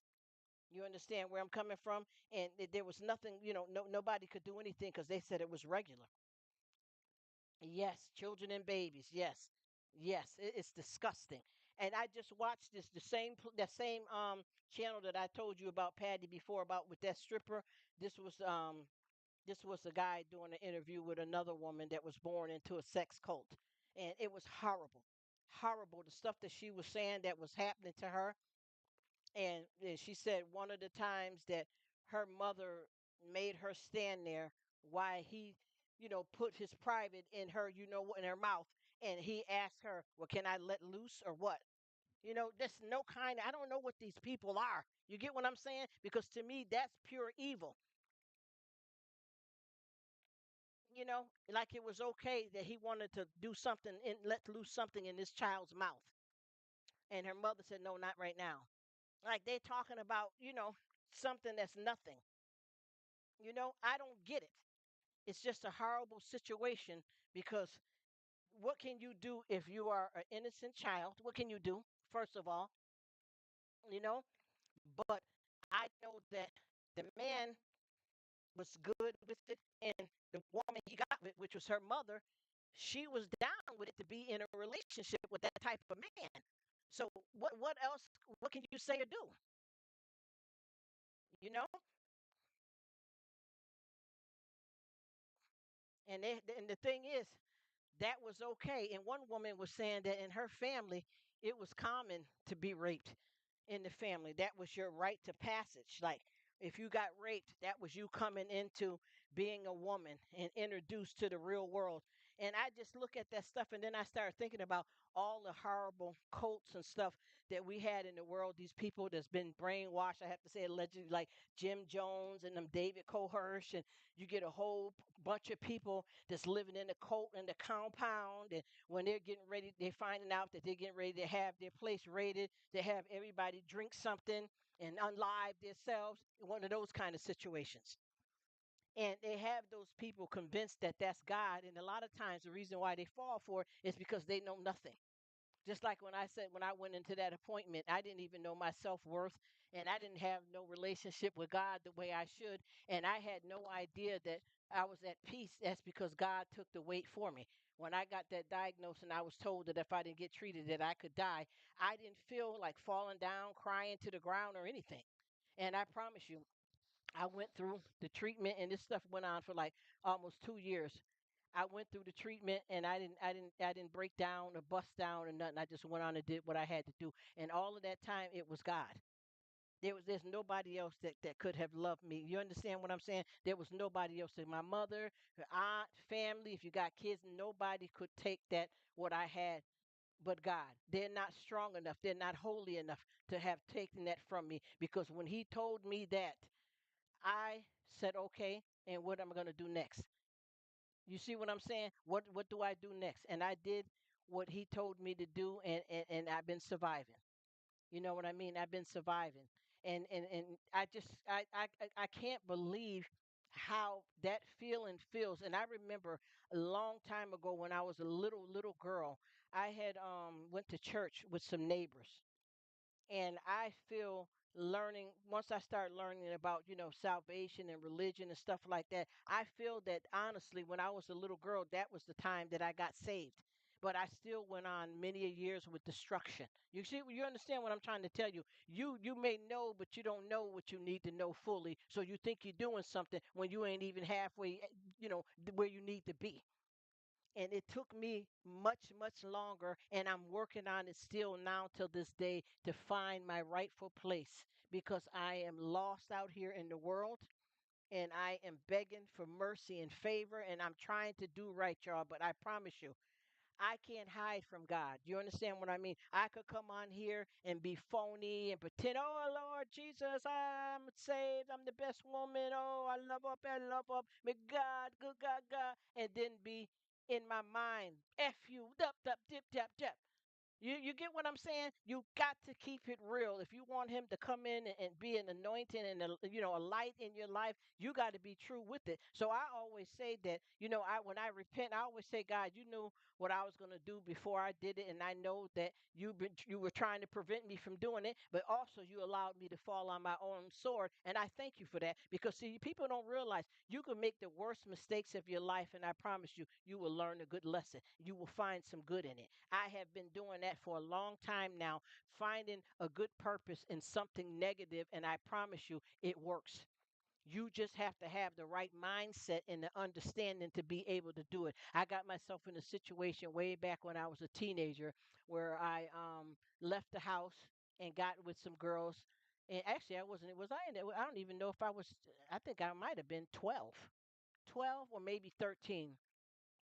And I got into this situation where these girls was telling me, and these are not girls that was like really good friends or nothing like that. And they told me they were going to a party over in the dorm rooms at this college. And I went out, got dressed and went with them. And we all were sitting in the two girl. I knew two of the girls, and one girl I didn't know, and then the two guys I didn't know at all. But one of the girls knew one of the guys, and we sitting up in the dorm room, and everybody left and went downstairs. They said they was going downstairs to get some beer from the keg and all this stuff. But see, I didn't know nothing about no drinking at that time. And these girls, were, a little bit more advanced than me. I'm not judging them. So I didn't go. So I stayed up in the room and I was looking at a photo album. And all of a sudden, one of the guys, not the guys that one of the girls knew, but the other one, he came back up in the room, and I didn't pay him no mind. I thought he was going to get something and leave, but he came up in the room and I was sitting down and I was looking at a photo album. And he came, and with that dorm room, the guy that the room belonged to had several locks on the door. So he started locking the doors, and I looked up and I said, well, why, I'm saying, dumb as I don't know what. I said, well, why are you locking the doors? And he said, well, you going to see what's up. And I almost got arred.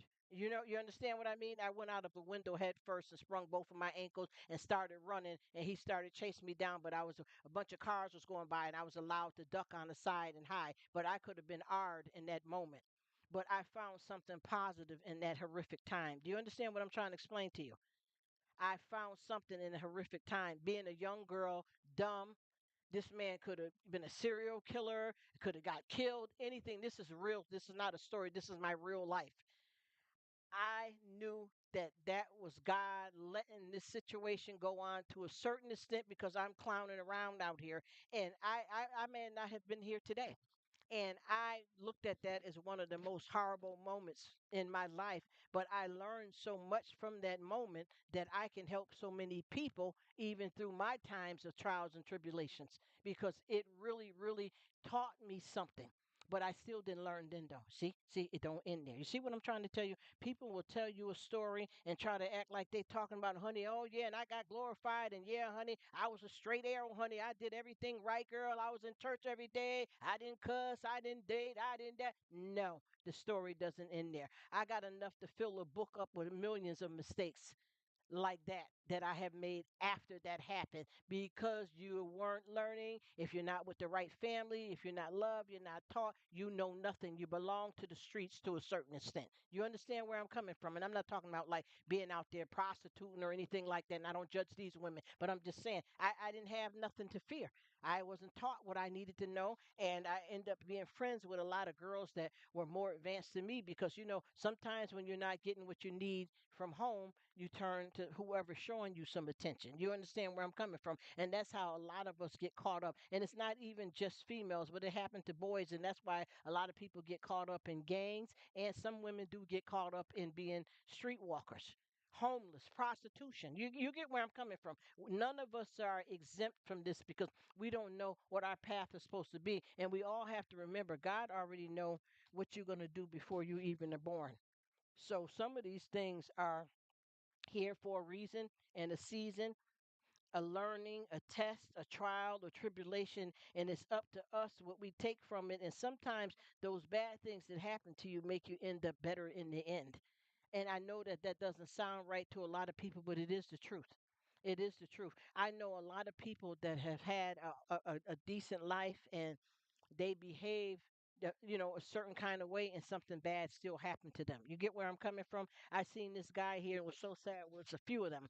It was a school bus, and these kids went on some kind of field trip or something. And when they were on their way back from the field trip, a drunk driver crashed into the school bus. But the reason why the school bus ended up blowing up is because the school bus gas tank didn't have a cap on it. But nevertheless, the drunk driver hit them that caused the accident. People died there. One girl, and these were underage kids. One girl lost her leg.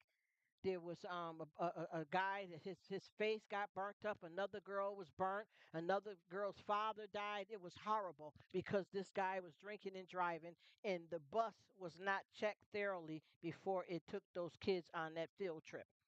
And all of those people on there were all right people. You know what I mean? And something bad still happened to them. You see what I mean? They don't understand that unjust falls on good and the bad. You know what I'm saying? We all go through it. Do you know when you see a child pass away at 3 years old, what have they done? Think about it. Even though we are born into sin when we come out our mother's womb, what happened for this baby? They had leukemia. They were a victim. And you're thinking, well, if there's a God, how could they let that happen to a child? But there's a pedophile, a murderer, a rapist, a thief running around here free. God knows. And if you don't understand how he works, you're going to question that. And it's okay because if you're not deep into your study or your comprehension of who God is, you're going to have those questions. But when you start studying, because I'm telling you, y'all, sometimes I get here and I realize that when you're in the Bible, sometimes you have to pinpoint something specific what you are going through. Sometimes it's not about reading everything all over the place. Sometimes it's about meditating in a certain area of whatever you're going through. If you're a person that's got maybe smoking cigarettes, drinking, or you in a relationship with a man and you tired of being in the relationship and he don't want to marry you, sometimes you got to meditate on everything pertaining to that, not just the good stories though, not just the good stories, but the bad stories. And like I said before, people don't pay attention to the story with King David. King David had a concubine. He was wealthy. He had a concubine of women. Okay. And he had one of his head guards killed deliberately because he wanted to send him back out to get him killed because he had started sleeping, had all those women, but he started sleeping with this man's wife and got her pregnant, and to cover it up because he knew that she hadn't been with her husband to be able to get pregnant. So he had him killed. But guess what? He tried to run like a long while, and finally God dealt with him, and God forgave him and blessed him. But once again, just because God is forgiven don't mean that we can keep sinning either, though. And see, some people don't understand that you try to take advantage of that, you end up playing yourself because there's got to be an end to it all. This is how God is going to know who gets the crown of life and who don't, because you can't keep saying, okay, God will forgive you a million times. Okay, that's true. He'll forgive you. But how long is he going to keep forgiving you before it's going to end? Because if he don't come to an end point with you, how are we going to do this? She says, Rook, I jumped from a slow moving car as a college student. Didn't want to go out. I did too. I jumped out of a car before Patty. Want to go out with the ladies and her brother. I always say, follow your first mind. Yes, spirit. Yes, it does, Patty. And I jumped out of a car before too, and I messed up got some permanent damages too getting out of that car, but it was better than what I was heading towards. You know what I mean? And I'm sorry that that happened to you, Patty. And like you said, things happen for reasons. You know what I mean?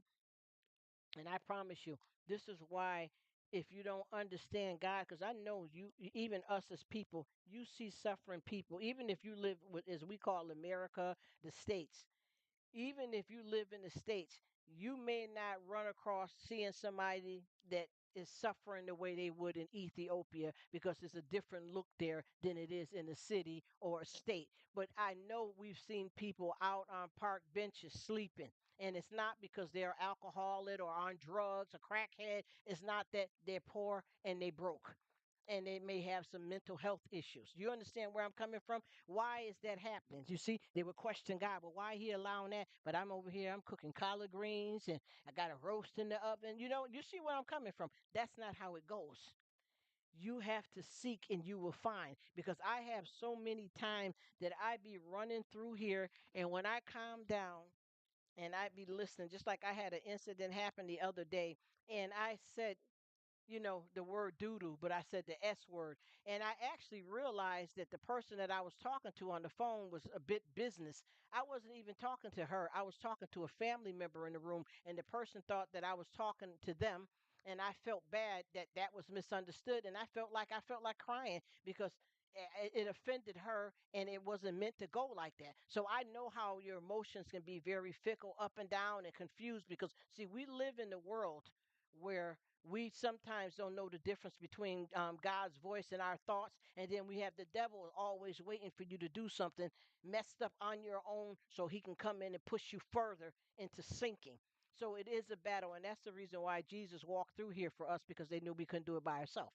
And I know that for a fact. And that's why every time I get caught up in these compromising situations, I always try to go somewhere and settle down. And what I have a hard time with is that I always be blaming myself, and it don't be me. And I got to stop being so hard on myself. But that's how I was raised up too. So a lot of that has been embedded in me. Look, a bit of brainwashing.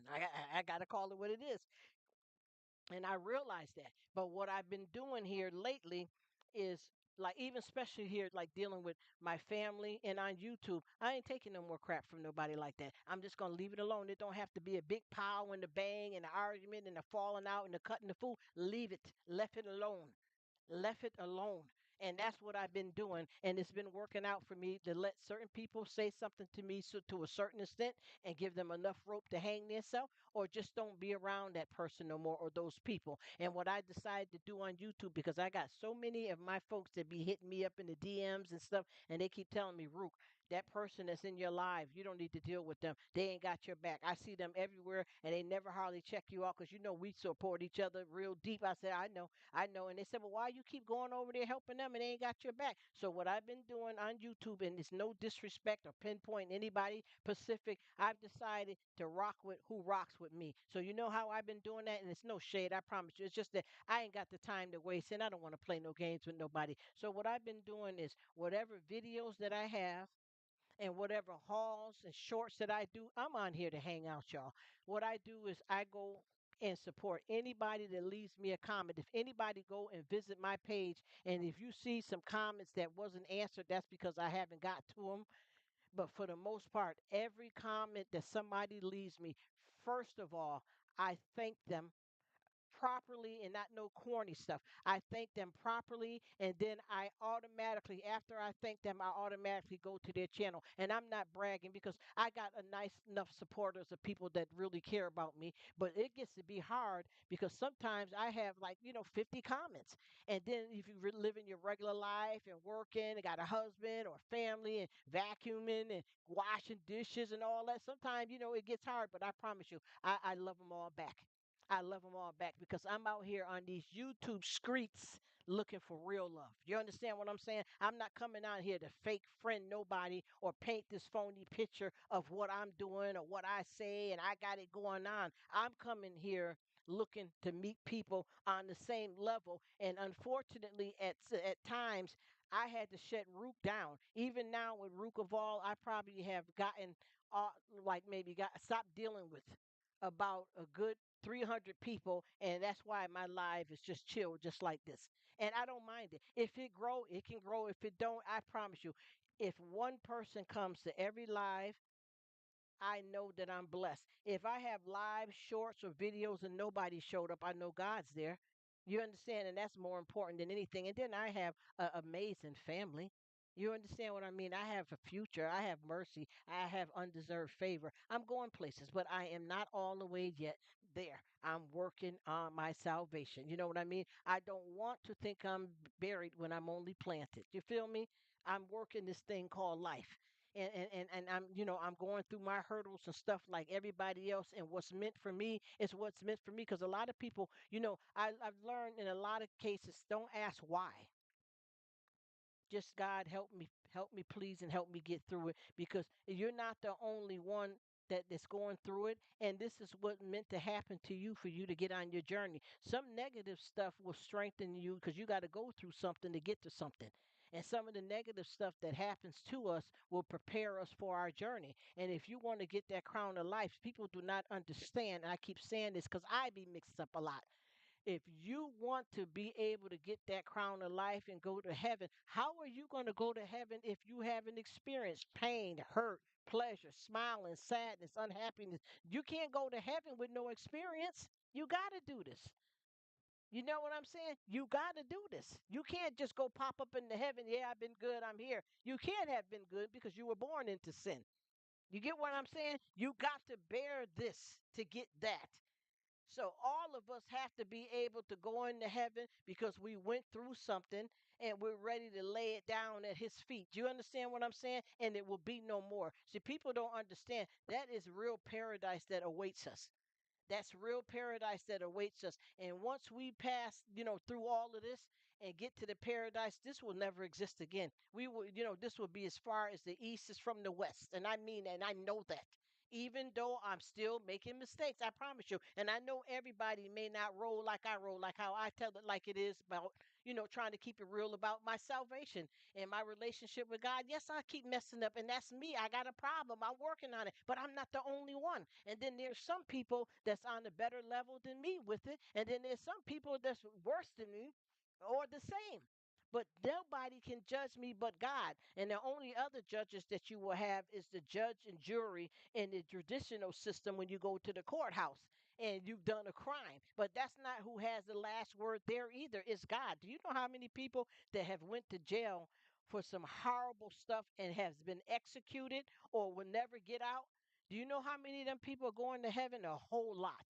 Because they went there and spent their life there and got executed, but they got saved. And we're judging them saying, oh, well, he raped 5 kids and she was a murderer. She ain't making. You don't know what did I say God did with Moses? Y'all better stop trying to act like you know everything and let God do his work.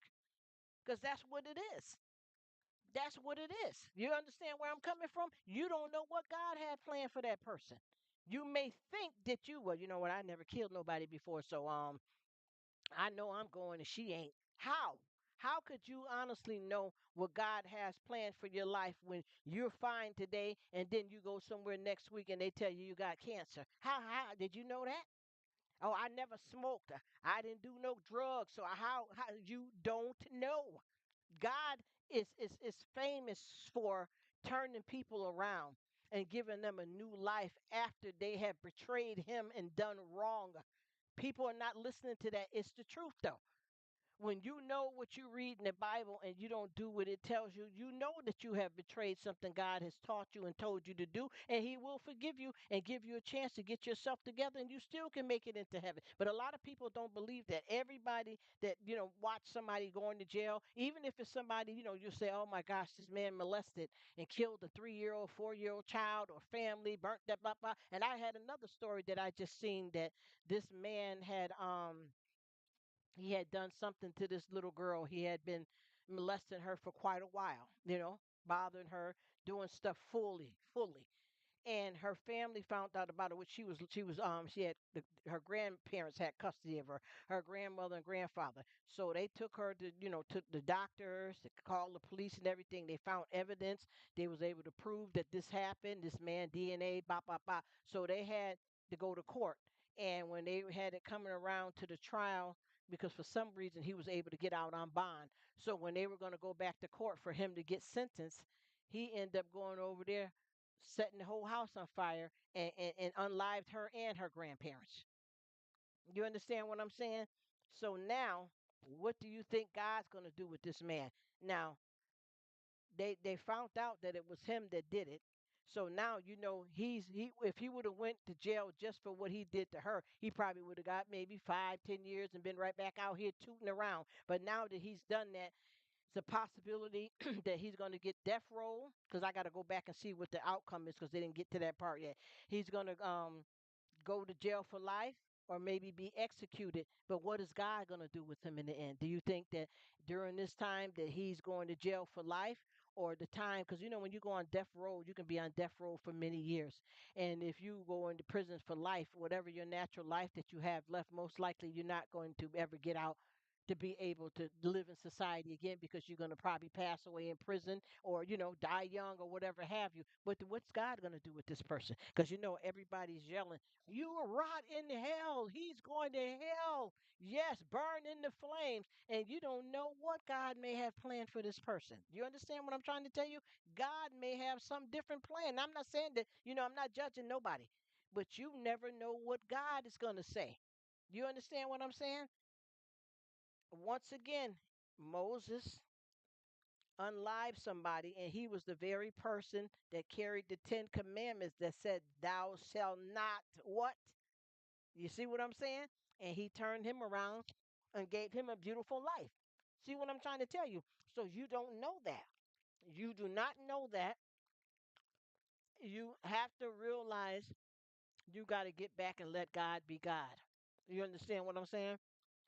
because we don't know what he gonna do. We just assume that everybody is going to double. I mean, well, they're going to the devil. They're going to the devil. You don't know that though, because I've seen so many people in the Bible from great stories that have done some horrible things, and God purified them and turned their life around, and they were able to be blessed. So we have to know what we know, not assume things, stay in our lane, and wish the best for everybody. You know what I mean? And then there is going to be some people that are pure evil, that they going to stay down. You get what I'm saying? They going to stay down. And people don't know that a lot of people, they think that, when you see people with that's disabled, like you say, like if you have a person that's born with spina bifida, Down syndrome, that's a disability. But at the same time, there's some people that are born with their brain not right. You get what I'm saying? And that comes into play of the conversation that you were speaking about, Patty, about a little, you think all of us got a little ADHD. That's your brain psychopathy. You see what I mean? So with some of these people, because there's a difference between a sociopath and a psychopath, but you have to do the math. You also have to look at people that you think is, 20 something years old. They should have some sense. But a lot of times people don't realize your frontal lobe is not developed yet. It's not fully developed. You may look at somebody and see them do something. You look over and say, well, why did she knock that over like that and left that on the ground? That lady knows she grown gray hair and all and don't even know she ain't got no training. That's who she is. But you're judging because you think that you all, you bigger than them. And that's not what it is. And I know that I have been talking for a long time. So, any of you beautiful people, if you're there, let me know. If not, I'll stop talking and put on some music because I don't come and chat like I used to because I honestly have been trying to chill out on YouTube because there's a lot of creepers. I mean, I'm not going to let nobody stop me from shining and coming out here and hanging out, but I ain't got time for the foolishness. And then I don't got time for to come on a live and be phony. You get what I'm saying? I'm trying to rock with the realest. You know what I mean? And that's all I'm trying to do. But a lot of times when I first start these lives, I come in and ready to chat, but sometimes nobody don't come right away. So if I'm doing something in the background, I may not be able to come back and catch you when you stop through. And I don't take none of you guys for granted. I am fortunate enough to have you guys wanting to come spend some time with me. And I promise you, I consider that as being blessed because being on YouTube with a lot of you lovely people, you guys have treated me better than some family. And I mean that literally. And no games, no games. This ain't living in the catfish or you bugging out and you don't know these people. It's not about that. I know how you make me feel. And I appreciate it. And that is a shout out to people like you, Patty. There's Brother Marquise. Is the name? If you Winsome, Miss Jenny, y'all see me. Even if you don't see me, and I don't mean physically, because one thing I like about not being on camera, even though I would love to be on camera, but I always explain to y'all that I do this for safety reasons, and I mean that, and I can prove every bit of that. But what I like about y'all is y'all see me not just physically, but y'all can see me by my conversation and my personality and what I share and know that it's not an act and that it's real. That's what I'm happy about. That means something to me because people are not going to come. Well, yes, they will, because I know one of my YouTubers, the majority of the people that support her is her haters because they want to be in her life and pretend and cheer her on just to be nosy and don't give a damn about her, but they're helping her make a big channel and YouTube money. You feel me? But I feel like my nice folks that I'm meeting really genuinely here because they care about me. And I appreciate that more than words could say.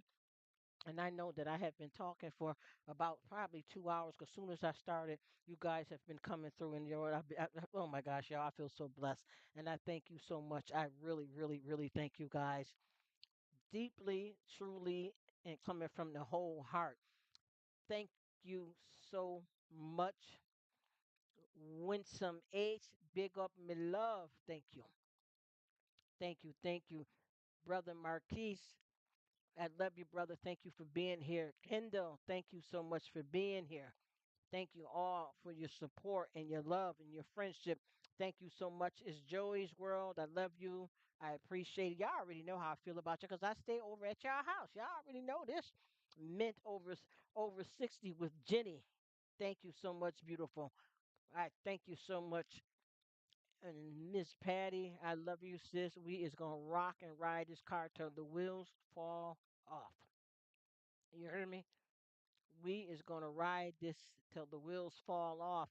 Hi, Mega. Thank you so much for stopping in too. I'm just going around saying hi to everybody. Probably people already gone, but if they ever play the video back, they know that I love them and I appreciate y'all. I don't play these games, y'all. We here to enjoy this thing called life.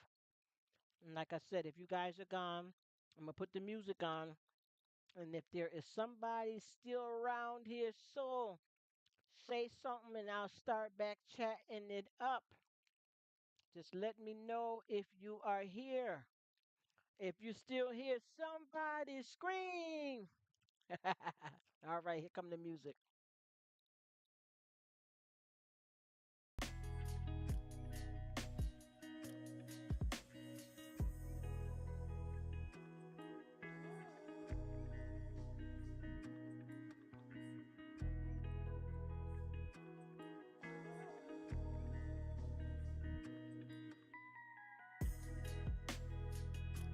Baby, it's just me, your body, and mine. Baby, you give me ice and fire. You're giving me wind and rain. You're some kind of butterfly. Baby, you give me midnight oil. You whip up my appetite. Don't leave me here high and dry. Oh, but I don't wanna jinx it, baby. Let's not get ahead of my time. Oh,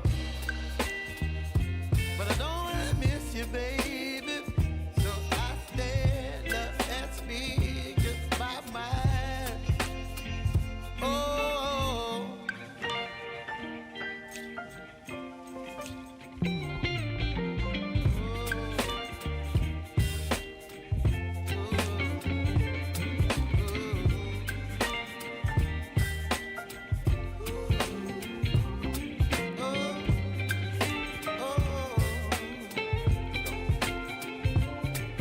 baby, you give me ice and fire.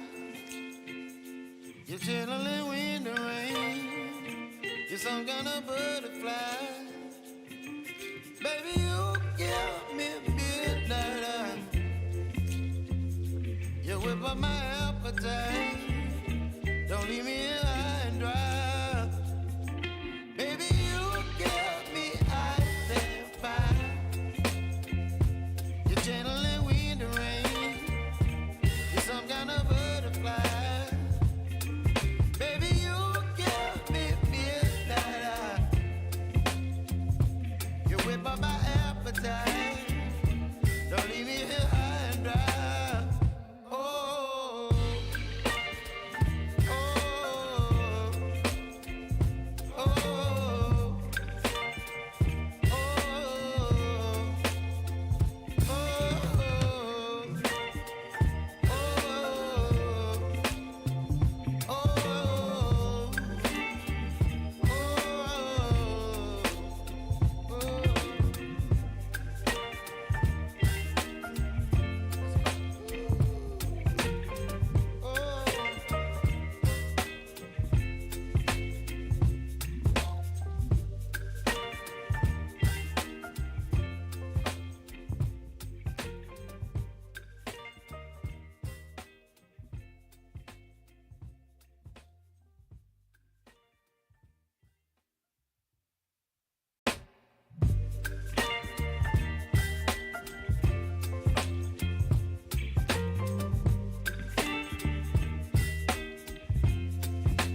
whip up my appetite. Don't leave me here high and dry. Oh, well, I don't wanna jinx it, baby, and twist myself at the spine. Don't wanna overthink it, baby. It's just twist your body and mine. Baby, you give me ice and fire. You're giving me wind and rain. You're some kind of butterfly. Baby, you give me midnight. You whip up my appetite. Don't leave me here high and dry. Oh, but I don't wanna jinx it, baby. Let's not get ahead of my time. Oh, but I don't wanna miss you, baby. So I stand up and speak my mind. Oh,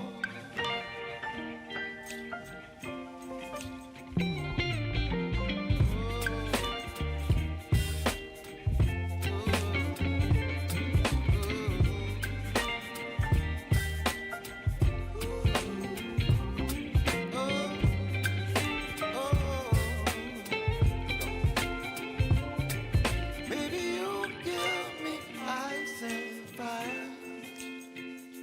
You're chilling wind and rain. You're some kind of butterfly. Baby, you give me midnight. You whip up my appetite. Don't leave me here high and dry. Baby, you give me ice and fire. You're channeling wind and rain. You're some kind of butterfly. Baby, you give me midnight. You whip up my appetite. Don't leave me here high and dry.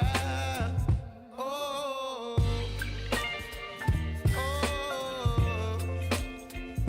oh,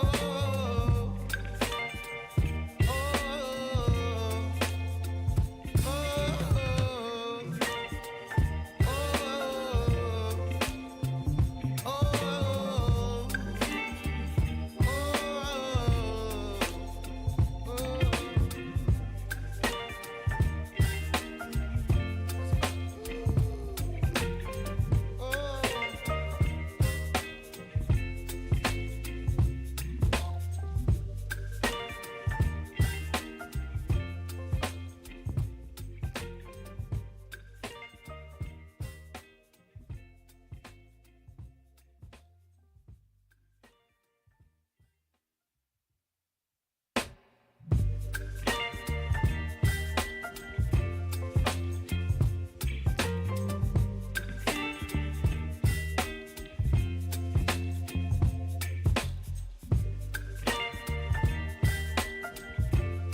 baby, you give me ice and fire. You're giving me wind and rain. You're some kind of butterfly. Baby, you give me midnight. You whip up my appetite. Don't leave me here high and dry. Oh, well, I don't wanna jinx it, baby, and twist myself at the spine. Don't wanna overthink it, baby. It's just twist your body and mine. Baby, you give me ice and fire.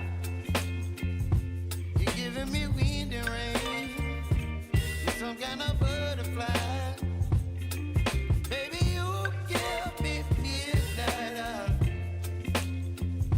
You whip up my appetite. Don't leave me here high and dry. Oh,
whip up my appetite.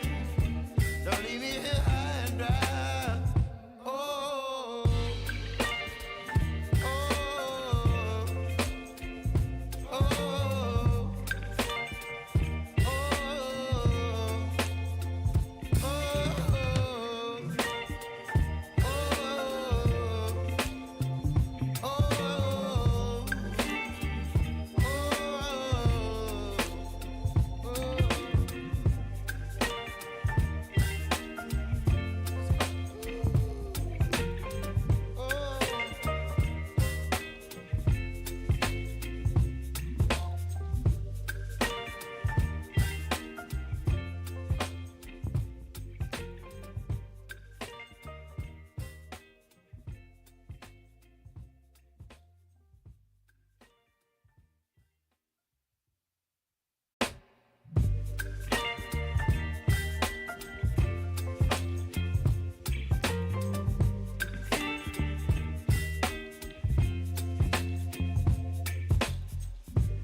baby, you give me ice and fire.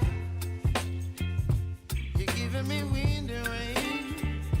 You're some kind of butterfly. Baby, you give me midnight. You whip up my appetite. Don't leave me here high and dry. Oh, well, I don't wanna jinx it, baby. And twist myself at the spine. Don't wanna overthink it, baby. It's just twist your body and mine. Baby, you give me ice and fire. You're giving me wind and rain. You're some kind of butterfly. Baby, you give me midnight. You whip up my appetite. Don't leave me here high and dry. Oh, but I don't wanna jinx it, baby. Let's not get ahead of my time. Oh, but I don't wanna miss you, baby. So I stand up and speak my mind. Oh,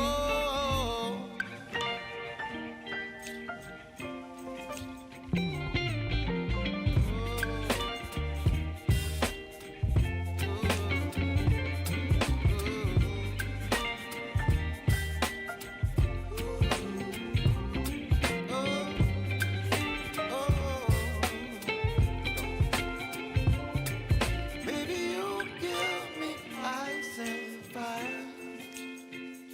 You're chilling wind and rain. You're some kind of butterfly. Baby, you give me midnight. You whip up my appetite. Don't leave me here high and dry. Baby, you give me ice and fire. You're channeling wind and rain. You're some kind of butterfly. Baby, you give me midnight. You whip up my appetite. Don't leave me here high and dry. Oh, oh, oh, oh.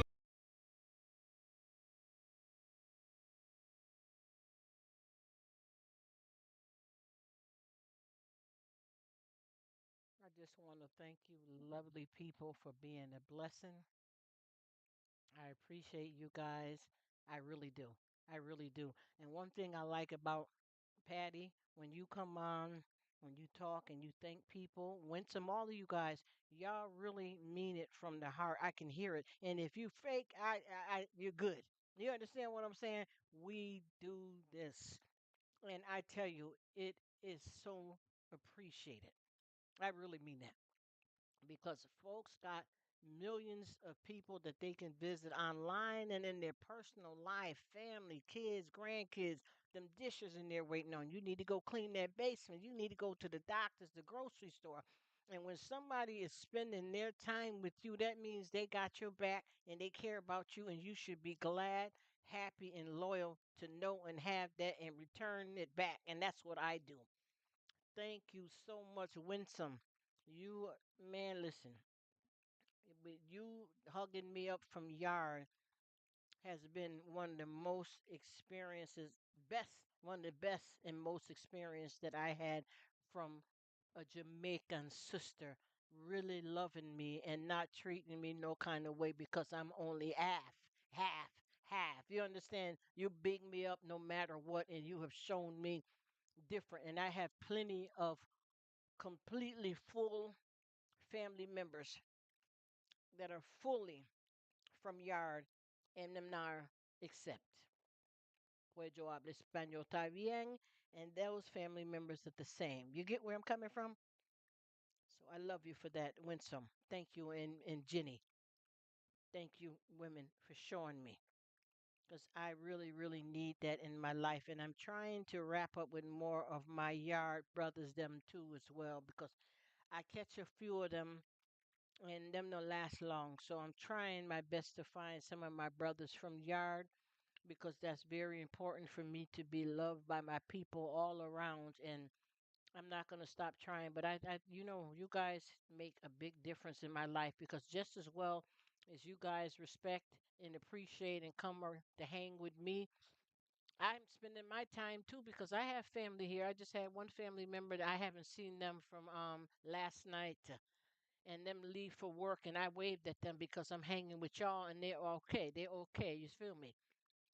So I just want you guys to know that, and I just came in from a long day with a lot of different things that I have to do. We have only 24 hours in a day and maybe 50 hours worth of things we need to do in 24 hours. You understand what I'm saying? So we do it moving. We stay humble, grateful, and thankful and appreciative. Not a game, not a rehearsed speech just to keep people coming back, coming from the chest. You feel me? Brother Marquise is one. I got Brother Marquise is one of the best. I'd say him and my brother Logan. And I have a really good brother out here that we don't keep in touch like we've been, but his name is Bert. And me and with those three men, and I have my other guy too, Paul. We have been so good to each other on YouTube that I have my own physical brothers in my life that was born with me. But these guys have showed me that blood ain't always thicker than water. These guys have showed me that they are my real brothers, whether we're born from the same parents or not, and I appreciate it. Women like you, Patty, women like you, Winsome, and Sis Jenny showed me that I have other sisters out here that was not born from the same mother, but we all have the same father, and you guys come and love me up. Thank you, Jesus. And I mean that. I'm not being no phony trying to preach. I mean that. Thank you for loving me up, everybody. And I love you too. And say me love you up because me come to your house all the time. I come to your house for dinner. I come with you to the doctor's appointment. I come with you when you wash up the clothes. I come with you when you go out to eat. I got your back, front and side. Big up uno for self. One love.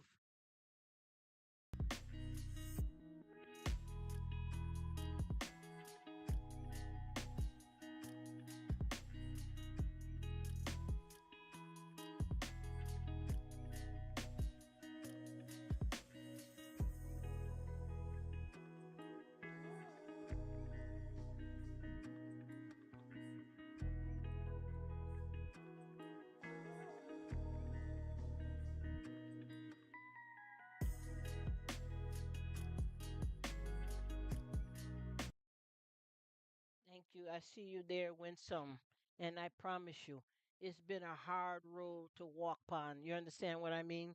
Because when you come in, especially being, in the States a lot, And you see, this is what people don't understand. If you come from a mixed race, you can't pick who's gonna birth you, who's gonna breed you. So when you have mixed family, if you go to this family and they say, "Oh, well, you part Yankee, you're not there about, they're about," and you go to some other family, "Mira, tú no vienes aquí. You're not this, you're not that." You see what I mean? And that is hard coming up when you come from a mixed family and you're not accepted. You understand what I mean? And one thing that I like about you is when I first meet you, and then I heard you in your live, and you were speaking about me, and you said that she is one of us, but she has a thick American accent, but she no yard. She got yard in her. You see me. You see me there. You see me there about. You see, because see, I can pick if I wanted to stay over in yard when I was a youth, and as I started growing up and I wanted to be in yard more, family have a mix up because the family break up. If the father and the mother separate, then you have the family on the Yankee side saying one thing, you have the family on the yard side saying something different, then you have the Spanish family saying something different, and then you get lost in the middle of everything because you don't know where you can be accepted at. I had to leave home from a young age, sleep on outside on the road as a minor for somewhere to stay to escape the mix up. Everybody that's Jamaican is not always going to have a Jamaican husband. Everybody that's Puerto Rican, Asian, Bayesian is not going to always have a husband or a partner that's the same race as them. And anytime the two of them come together, the three of them come together, however you mix, your kids are going to have to understand if you are half Jamaican, you have to know your people from that side. And then if you're a Yankee, you have to know the Yankee family. If you're Puerto Rican, you need to know the Puerto Rican family. If you're Puerto Rican and Asian, you need to know the Asian part of your family. So you have to go where you're placed and where you are accepted. And I also had a lot of times when we go to yard, and it's not just me. I have brothers, sister them, and they say, "Oh, them pickney, them Yankee, them live out in the space, in the states, them American, them not yard. Me don't care. Me don't know half, no half. Them no come here because they go. You're not a yardie. How can I pick what I'm going to be? You understand what I mean? But when I wanted to choose to be in the yard, they didn't want me because of the divided and the jealousy and the anger that's been in the family. So I had no choice. And plus, there was for my family, they felt that it was better to get to the states so you can have a education and speak English in them kind of ways. Because like times that I was coming through, a lot of family didn't want to teach you all of like the patois and all of the Spanish stuff because they wanted you to learn the American way because they felt that America would had so much more to offer than the island. So you have no choice but to go where your parents place you. And even once you reach adult and you want to go and be with the family that you want to be with, then they don't accept you. What do? You have to big up your chest and you have to move on. You have to move on. So me deso, me deso. And I would rather have because of my connection with my people them in the island. I like it more better in the island than I did America or in the States because the people were more true to me there and more pure, certain ones. But if enough of them don't come together and stop the foolishness and the jealousy, like, if we would come from America, the States, and go stay by some family for a summer, them a judge, other cousins and stuff would say, "Oh, they Jamaican. Oh, they don't belong. Oh, they think they're rich. Oh, look at them." And that's not how we felt in our hearts. That's what our parents chose for us. So I never had a chance to be. I had some family that I can go and stay by sometime without having a problem. It's like they vexed with us because they didn't want, say, their brother, the father, to marry an American woman or a woman that's American and Puerto Rican, and now you don't pick a Jamaican girl, so you're not fit in here. So me not want you upon the family. That's not how you treat people because you never know. Even if you are 100% pure Jamaican, pure Puerto Rican, Asian, Bayesian, whatever race you are, and You marry somebody that's from the same race as you. You may have grandkids down the line that may be Jamaican and want to marry somebody Caucasian. You understand what I'm saying? Because we're all God's children and we can't pick everything for ourselves. So I just want to thank you, Sister Winsome, for accepting me and understanding who I am. And I love you for that. And I always, always give you thanks and praise, my sister Winsome, the adorable one. And I am so proud of you to be a strong, beautiful grandmother. God bless you. You know that you have been blessed again because you already know, say, you have two boy them, you have two girl them. Now you have a grand, you're a grand baby. You see how you grow. You see what God has done through you in the world. And I know that you're going to raise up that grandbaby the same way you raise your picnic them because this is your descendants and this is an extension of your family and your love and you deserve it and you enjoy it. You enjoy it. God bless you. Winsome in the building. You are absolutely amazing. You have a big heart. You're loving and you're caring, and your grandbaby is lucky to have you as well. And I know that you are going to have your life is going to be different from here on out, and it's going to be even better than what you had. God bless you. Big up yourself, Sister Winsome, the adorable one. No man tell you the grandbaby, the adorable one. But I guess you're cute too. Yeah, you're the adorable one. But I bet you the grandbaby, the cutie, cutie. Thank you, beautiful. Much love, much love. I'm so happy to have had time with you guys today. I really, really brightened up my smile and make me feel happy. And like I told you before, I've been through a lot of war with family. I mean, big time war. There's some people that's blood. I mean, I see them 15, 20 years. You feel me? So when I come on here and I can really call you guys my family, I am blessed. And there's certain unos. No, certain one of you guys have treated me well, and I have to say big up because I have one nice Jamaican brother that's in my corner. Big up to Garth Adventures.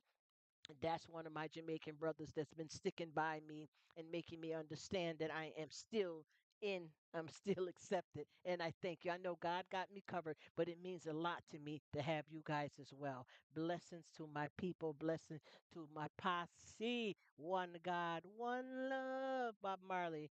One love. Oh, yes, oh, yes, oh, yes.